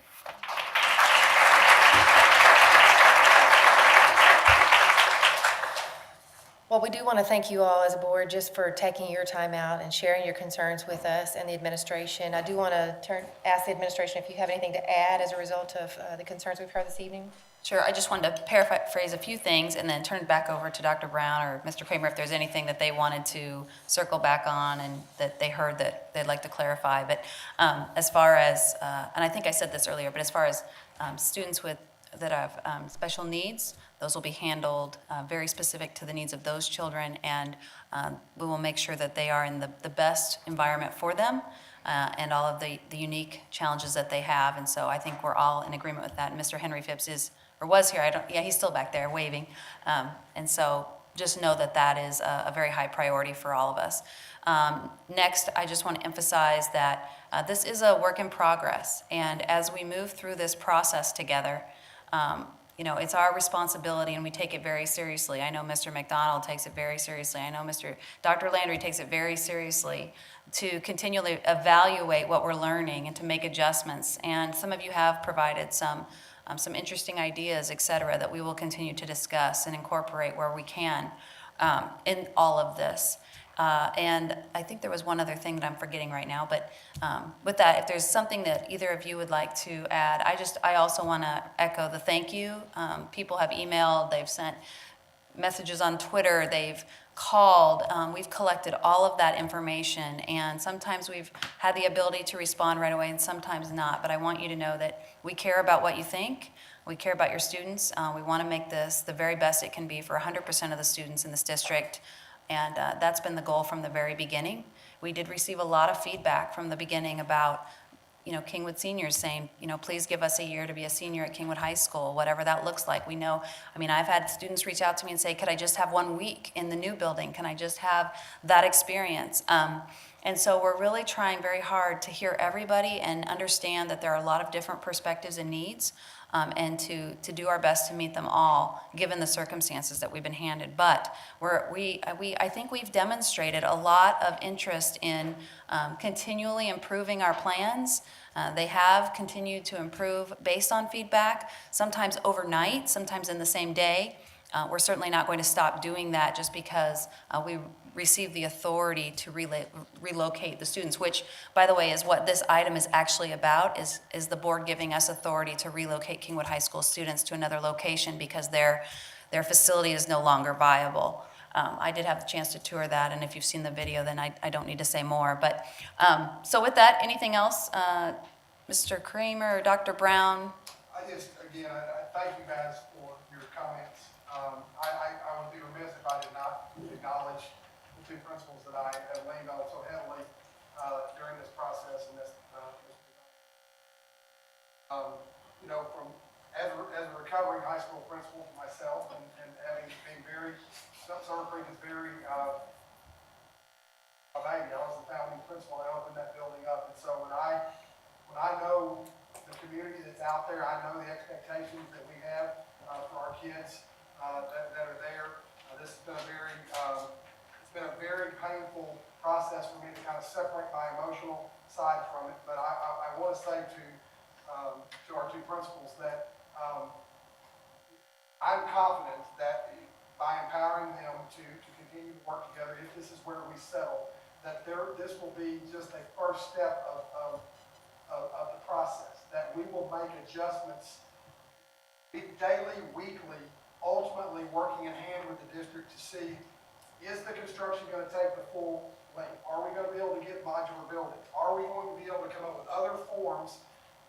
This plan is not concrete. It's just it would be a starting point that would then launch us to the best that we can do as we work towards getting Kingwood High School reopened and getting our kids in Kingwood back in their high school. And so I will say, Ted and Brent, thank you guys. The pressure this has put on you and your families is beyond, I can't express myself enough. I know our board and our cabinet, we appreciate that. Because again, it is a work in progress. No matter what we decide tonight, we're going to continue to work every day to make the best of an incredibly difficult situation. All right. Okay, so on the table is a recommendation for the board to authorize the superintendent to carry out the relocation of Kingwood High School students to Summer Creek High School. I need a motion. Madam President, before we make a motion, I'd like for you to give the board members an opportunity to comment on some of the things we heard tonight, if that's okay. Have to make a motion first before we can open discussion. I make a motion that board member, wait, how does it? You have to make, under Robert's Rules of Order, you have to make a motion, have a second, and then you have a Open discussion. Okay. You have a motion to authorize the superintendent to relocate Kingwood High School students to Summer Creek High School. So moved. Second. Okay, I have a motion and a second. Now we'll open for discussion. All right. Mr. Sitton?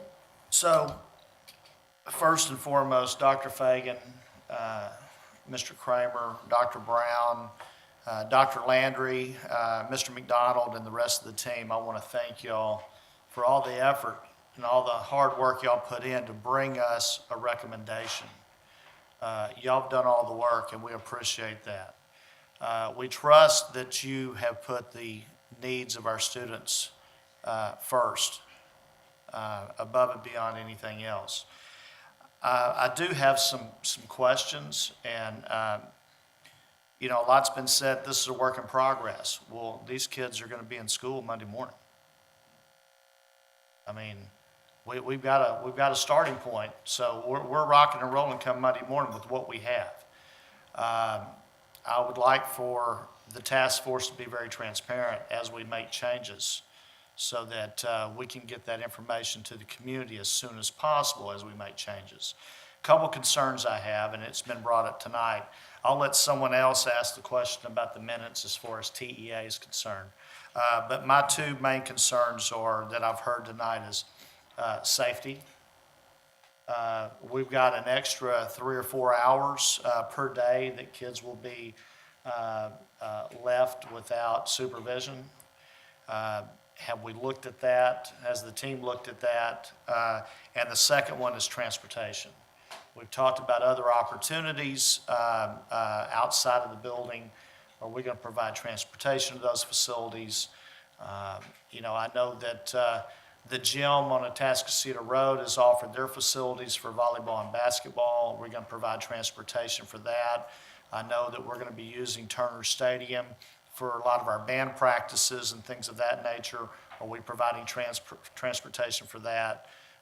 You know, those type logistical things. And even though this is a work in progress, I think it's very important that our community know, you know, that we have a pretty good idea on those issues, that safety issue and that transportation issue. Thank you for those questions. As far as the transportation, everything that you mentioned is our goal. Right now, we are collecting information from families in Kingwood regarding the transportation needs, collecting all of the information from the athletic staff as well as the fine arts staff, and seeing what's possible. And we're even looking at the possibility of contracting some of that out to outside transportation so that it is possible. So those are all things that we are interested in, our goal in accomplishing. As far as safety, I've heard different things on safety, both, you know, inside, outside safety at the school, we obviously have 2 officers because we have 2 schools.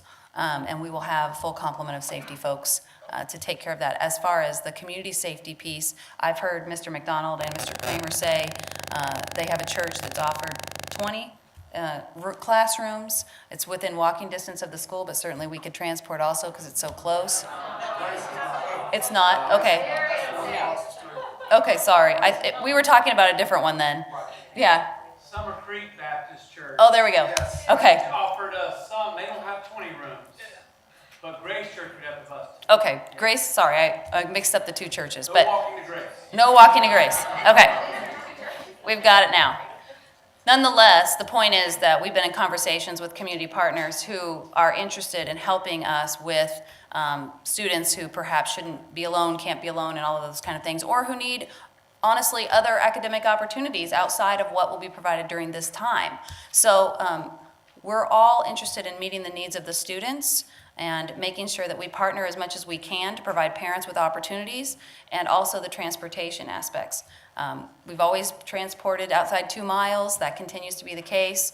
We'll continue to do that. Our transportation department is working very quickly to put all of these pieces together, and everything that we've talked about as far as athletics activities and instructional time is all part of the transportation picture that we seek to provide. Are the, just for clarification too, on the athletic facilities, I don't know the condition enough to know, is it possible that any of those could be restored enough earlier so that some could practice in Kingwood versus Summer Creek? Is that an option, like, not the whole? Yeah. You're still evaluating?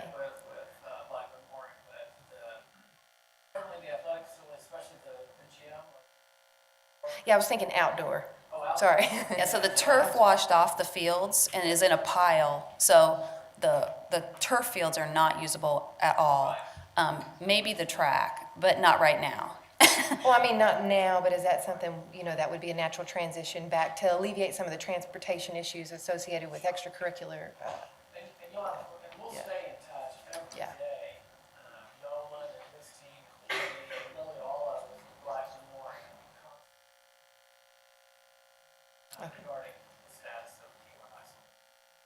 Certainly, our goal would be is if Black and Moore gives us the green light to release certain parts that we can use. Okay.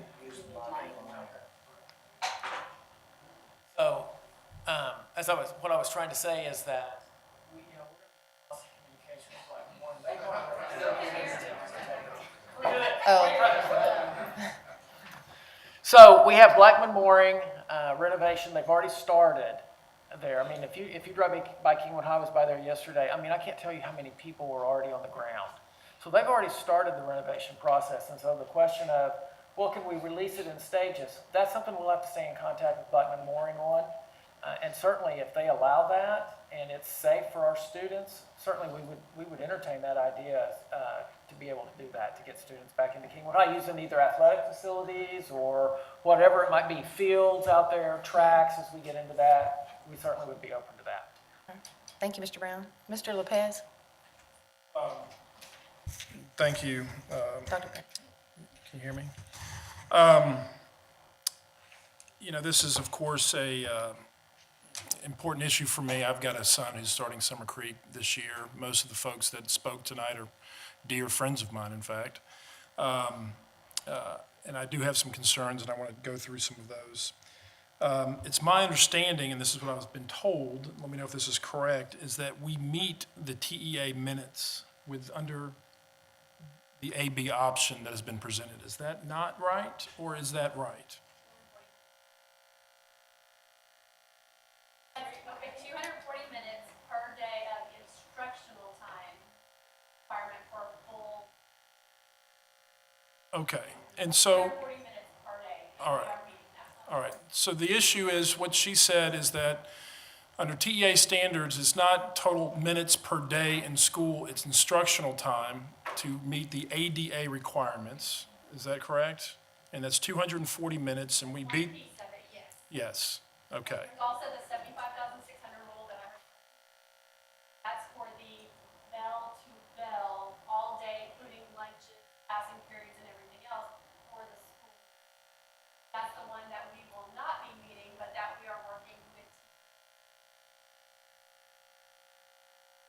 Yes, and so we are not getting, the issue, is, as I understand it, is that we're meeting the instruction minute time under this schedule, but we are not meeting the bell-to-bell time. That's what I've been told by the administration. So what we're missing is the administrative period that we all know and love when we were in high school, is homeroom is being booted. And then we're also getting rid of the lunch hour, which then now becomes optional for the children. But we are still having the instructional minute time. Now, the question, of course, that I have is that, you know, you have now a shortened bell schedule to get to your classroom, so people are going to probably be late to classrooms. You're going to have to take attendance in a classroom, which is going to eat up some of the instructional time. At 10 o'clock is when I think we usually take attendance, so that's going to eat up some time. Yes, that concerns me greatly as a parent of a child in Summer Creek. But we are meeting the instructional minutes, which relieves a bit of concern for me as a parent. But this is my big issue, and I will let everyone know that I've had a lot of, even today, intense discussions, I think is the best way to put it, about what has gone on and how we arrived at this decision. The first issue is we are somehow treating Kingwood as a special campus for some reason. That is not the case. To move Kingwood, if we were to move Kingwood and dissolve it and bring it to different, we would have classrooms that would be overcrowded at not only at Atascocita we have now, but we would have that at Summer Creek, which we do not currently have. And that's intentional by the board to have lower classroom sizes. And so we basically have two sides of a bad coin that we have to make a decision from. It's, do we shorten the day or do we overcrowd those classrooms? Because it would happen, one of those two things are going to have happen, period. And I won't go into all of, Trey covered a lot of it, but sharing the campus is honestly the only logical decision. You get back to the minutes issue, and this is what I have been promised. And keep in mind, I've been promised this by the administration, including folks who have kids at Summer Creek that are in the administration. That this is, one, a work in progress, like we've discussed tonight. Two, the plans are not set in stone that we currently have. We need to get the kids back in school now and start them learning and start to get some normalcy, I guess is the word, for our community with our kids in school. And three is that we are going to do everything we can to make sure that we address the needs of all of our kids. And one of my biggest concerns, again, as a parent and knowing so many of the kids that are going to Summer Creek personally, is there are a lot of kids that they're struggling in certain subjects, and how we address those. Well, a lot of pressure is going to be put on the teachers there. And they're going to I've been told and promised that make sure that those kids get extra tutoring in the afternoon. We're getting space for that. Brent mentioned that earlier with the church. They're going to offer some places. We're going to offer transportations to Grace. That's the current plan. That plan may be modified. We will also look at possibly looking at the benchmarks and also with teacher feedback, with the administration feedback. If this plan is not working, then go back and look at the minutes and possibly extending the minutes of the day. But there's so many different things, when I'm pressing these folks, in these discussions, there's so many things that have to be balanced in this decision. And it's honestly mind-blowing. You've got teachers and their families. You've got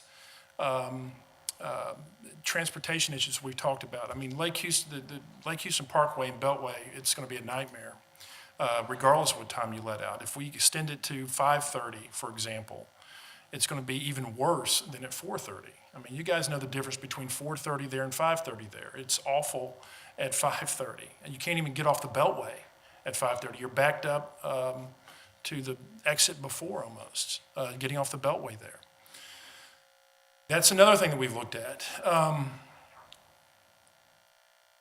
I guess, again, you know, with me being the voice, I guess, of my community in that school and the parents, I have pressed everybody extremely hard about trying to find better options.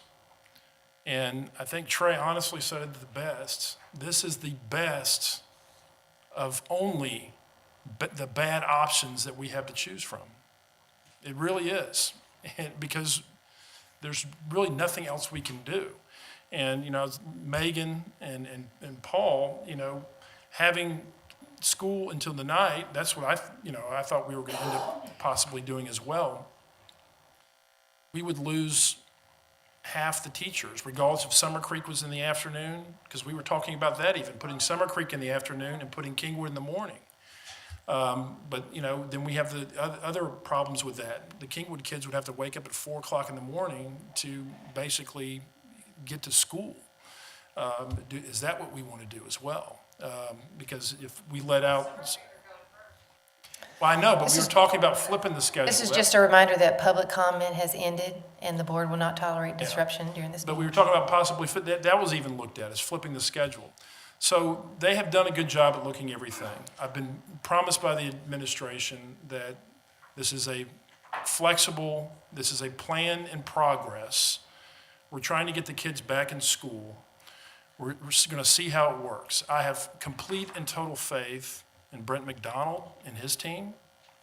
Complete faith in Brent McDonald and his team. I have faith in Dr. Landry and his team.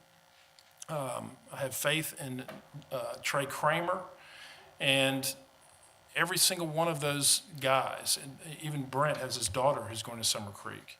I mean, these are things that they have discussed and looked at it from every facet of every angle. And we're going to get the kids in school, and we're going to see how it works. I mean, that's what we need to do.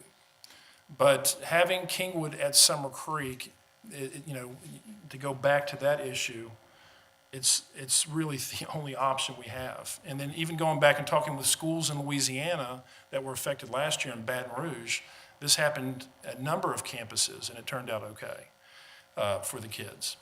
So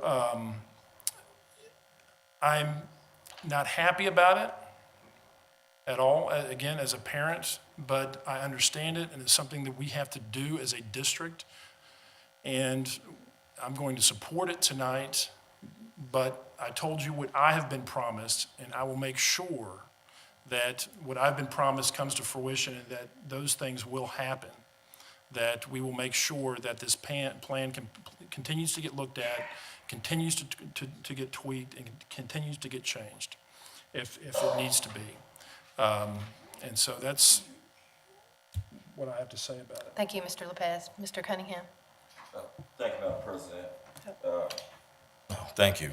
Just wanted to really kind of echo what I've heard thus far, but I wanted to at least just let everybody know that there are teachers and we have children that have been displaced. And this thing here, as I said, it's a first start that can be adjusted. I think I heard a gentleman talk about the relocatables, the T buildings. And I think what I can say is that this board, for those that don't know, we operate in a committee structure.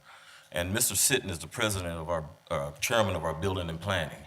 We have continued since the storm to be in constant communication on what's the plan. And we will be meeting here in the next day or so, I think when school starts Thursday. And everything that you guys have put out here, we're taking it in. No, but it's not about us up here. It's not even about y'all. It's about our kids, all kids. I heard a comment that said, well, they're only doing it because they're all from Kingwood. Until Mr. Carney got on the board, we only had one person that lived in Kingwood that's on this board, and that was Ms. Dixon. You know, and she just got here. And so, you know, this is not about a Kingwood issue. To the young lady, the student body president, for me, it is important that you guys stay together. It is. But we can only do this with the community coming together, all of us, coming together and working it. And it's going to be a step-by-step process. We hear you. All the concerns that Mr. Lopez just talked about, we've shared all of this. We hear you. And we're going to move as fast as we can. I tell you, you don't hear half of it. Mr. Sitton is putting so much pressure on Dr. Brown. Mr. Carrera's not here, on Dr. Fagan. We're trying to move as fast as we can to make sure that all our kids get a good quality education. And I can tell you from this board member, I can't speak for the rest of them, I'm going to be on it. 10 days now. I've been at work 16 hours, work for CenterPoint Energy, getting lights on. And then I've been here. No, it's just my job. But I volunteered for this. And so it's important. We all up here have been touched. Ms. Dixon has been flooded out of her home. Almost lost everything. We got family members up here. My daughter and my granddaughter who goes to Summer Creek, they've been flooded out, and we've been working. This is the time we come together and we show everybody what we can do as Humble ISD. Doesn't matter if you're from Summerwood, Kingwood, or Tascasita, but what we can do. And I can just say for this board member, I'm gonna do everything that I can do, and I need your help. We've already had some good input. I love it, and we're gonna make it work. Trey, appreciate everything that you've done. Dr. Brown, but most importantly, Ted, Brent, thank you guys for coming together. Thank you. That's all I have to say, Ms. Prince. Thank you, Mr. Cunningham. Ms. Dixon? First of all, I would like to thank the administration. I know Mr. Kramer pretty well. He's always very good in a crisis situation, and I appreciate that. Also, would like to commend Dr. Fagan, Dr. Brown, Dr. Landry, and Mr. McDonald for all of the hard work. I'd also like to thank all of the parents and the student that spoke today about the concerns that you have. Now I would like to move into my own situation. I mean, my family personally, we lost a lot. We lost our entire first floor and more, cars, all of that, and all of that, of course, can be replaced. It is important for all of us to come together in this particular situation. I'm displaced. I'm living near Summerwood, but I've got to get 3 kids, one to Kingwood Park, one to Humble, and one to Creekwood Middle School. But figuring this out together is what's important. And I think that all of the stakeholders are doing that. And I think we all need to recognize that. Just to speak to I heard a comment, you know, keeping Kingwood High School together was social. It is not social. I'm a former teacher, and I believe that it's very important to keep those children together. For me, that was the first question that I had as a board member, because I think at the end of the day, it is about the student. And keeping them together is, if you think about it from an educational standpoint, do you want 40-plus kids in your kid's classroom? I don't, you know. What about the class rank? If you dissolve Kingwood High School, that affects things like that. I mean, that's all educational. It is not about social. Yes, that's a benefit in some sort, but I don't think that was the decision, the basis for the decision. Also, you know, waiting 2 or 3 months. I know that sounds promising in a sense, but again, would you want your child to finish school the first week of July? I mean, I think we have to really think through these things, and I know we all have, and we're all bombarded, and trust me, I know about being bombarded right now. We have a lot going on as well.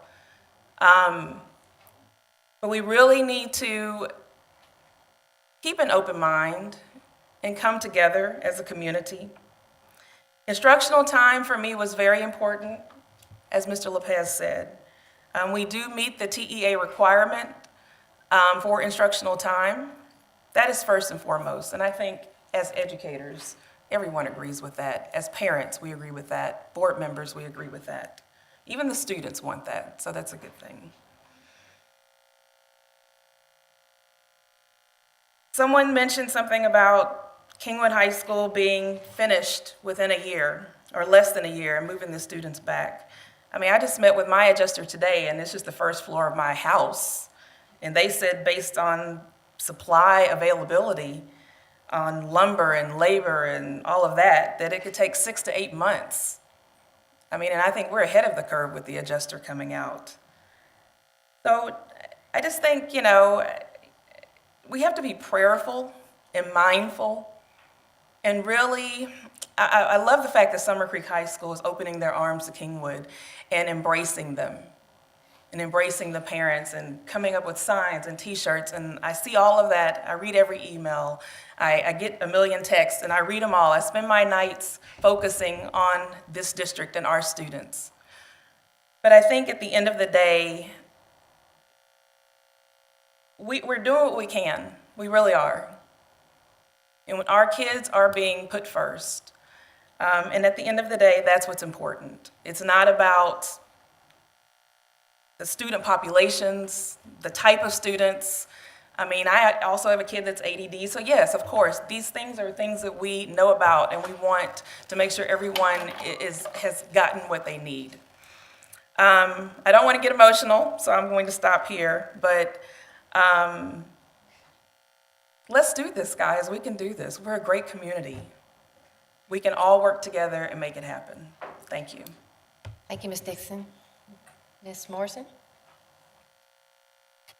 I'm going to ditto a lot of Ms. Dixon's quotes, but I'm going to say this. It sums up, it's all that student back there. We need to get school started. We need to get kids in school. The thought of this is, it's a work in progress. Nothing's ever going to be perfect right now, but it will take all of our flexibility. We will have to be patient.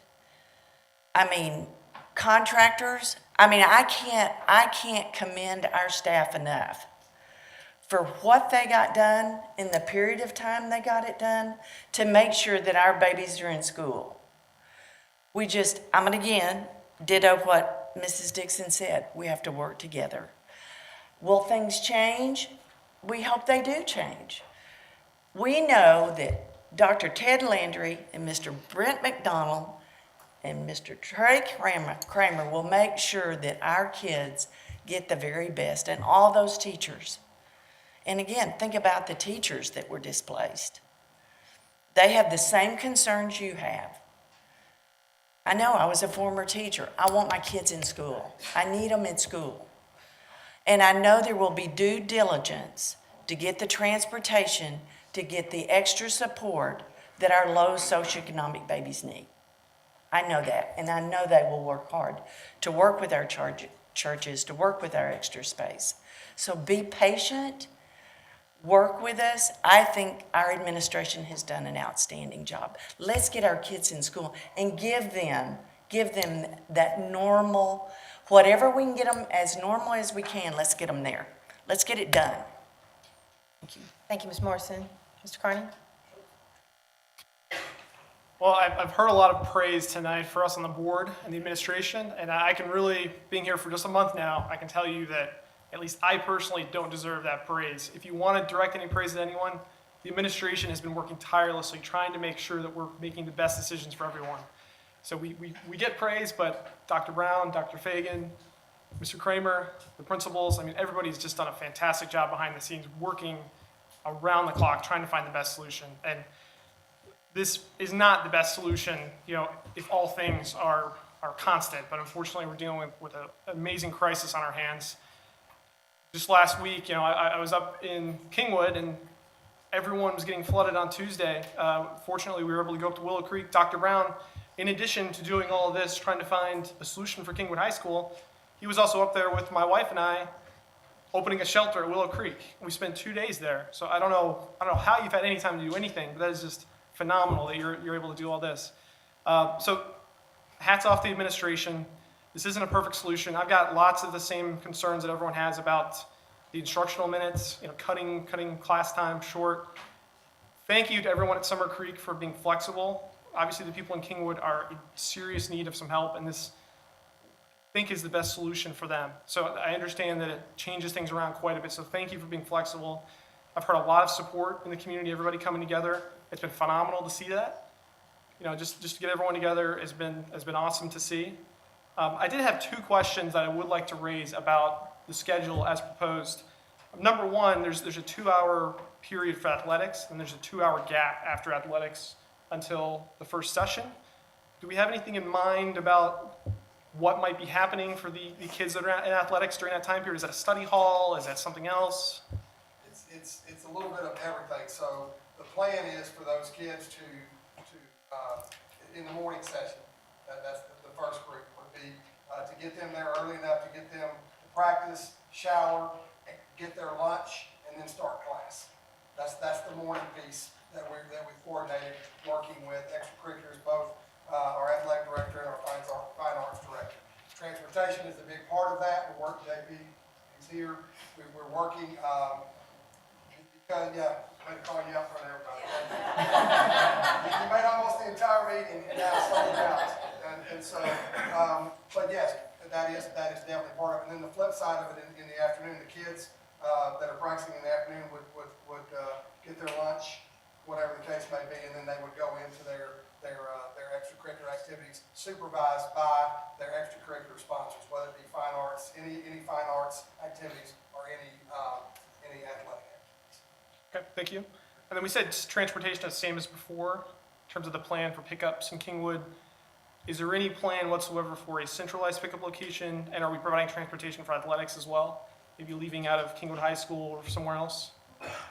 So probably not Kingwood High School, but it's a construction zone that we have completely fenced off for a very good reason. But I don't know if JP wants to respond to this or not, but we do want to provide activity buses. And as far as the transportation out of Kingwood goes, the way I understand it is that we have routes right now through Kingwood. And instead of delivering to where they used to deliver to, they will now deliver to Summer Creek. That's accurate, JP? And then they're developing routes for the 2-mile walk zone folks who used to live within 2 miles of Kingwood High School, but now do not live 2 miles away from Summer Creek High School. So they're developing those routes right now based on the survey data and responses. So here's my plug for that. If you haven't filled out that information and you need the transportation, please, please, please fill that out, because we're developing all of the transportation routes from the data we're receiving back from families. And then Houston Hayes and Troy Kite are both working with JP on transportation for athletics and fine arts. Can I add, as far as the transportation, so Summer Creek kids, whether they're so let's say they're there in the morning and then they stay after for tutorials, we're going to have we'll have buses, what we call the old late buses. Won't be late as in like 2:40 after the 2:55 mark, which is where the old schedule was. But when those kids finish tutorials, we will not keep them on the campus for 3 hours waiting. We will be running activity buses that would then get those kids home at a more reasonable time, not sitting around waiting on their mom or dad to come pick them up. So transportation is going to be fluid throughout the day, in the morning, in the afternoon for extracurriculars, and then it will be regular bus routes that would take place to get kids to and from both schools. Transportation will be cycling basically all day long in the Summer Creek area for Summer Creek High School kids, as well as the Kingwood High School kids. Thank you. Lastly, I just wanted to mention for the senior class presidents for both schools, I know Ingrid was here. Thank you very much for speaking up positively on behalf of your class and leading positive change. That's amazing and great of you to do that. I know I've seen similar messages as well from Summer Creek. So for you guys in leadership positions, definitely embrace this. It's not ideal, but we're going to make the best of the situation. If we all work together, we can turn this into a positive for everybody. So work in progress. We'll modify as we go, but it's great that we've got that leadership from the top to begin with. So please continue to embrace that. All right, thank you, Mr. Carney. Well, I share a lot of the same concerns as my board members, so I won't rehash all of that. I did want, before we take a vote, I did want to recognize a few others that had not been mentioned. First of all, Mr. Kenny Kendrick in our facilities and maintenance observations. You know, I think one of the first questions you have is, where are we? What's the real, what are we dealing with here? And they were able to get into our facilities as quickly as possible, make that assessment, make some temporary, I think I understand, temporary things happen in the midst of the storm, so things didn't worsen. So thank you and your team, and you've just been amazing. So thank you for that and for communicating with us. Also, our Humble ISD PD, Chief Cook, my goodness. He even answered my panic text at whatever hour. So I just don't even know the extent of what all you encountered with your team throughout this whole ordeal. But I know the coordination with other departments and agencies was something that we wouldn't want to deal with on a normal day. So under those heightened circumstances, your leadership in that time was amazing, and we really appreciate that, Chief, and Dr. Fagan as well. I know that you had to make decisions. You guys, and I'm just being honest, there were some decisions where you feel you're forced into that because is that the best thing for the community, but is that the best thing for our kids? And Dr. Fagan always kept the best interests of our students first and advised us as such in making our decisions. So thank you. You made those decisions easier. And transportation, I'm going to try not to cry. My gosh. My goodness. To go pick up those families in those circumstances, and then to show up the next day and bring food 84 miles to the other side of our community. I just don't even have the words to thank you and your team and what they were willing to do, also away from their families. So I just wanted to mention them in light of the circumstances. And with that, before I lose it completely, let's take a vote on this recommendation. We have a motion and a second to authorize the superintendent to relocate the Kingwood High School students to Summer Creek High School. I have a motion and a second. All in favor? Unanimous. And with that, brings us to future board business.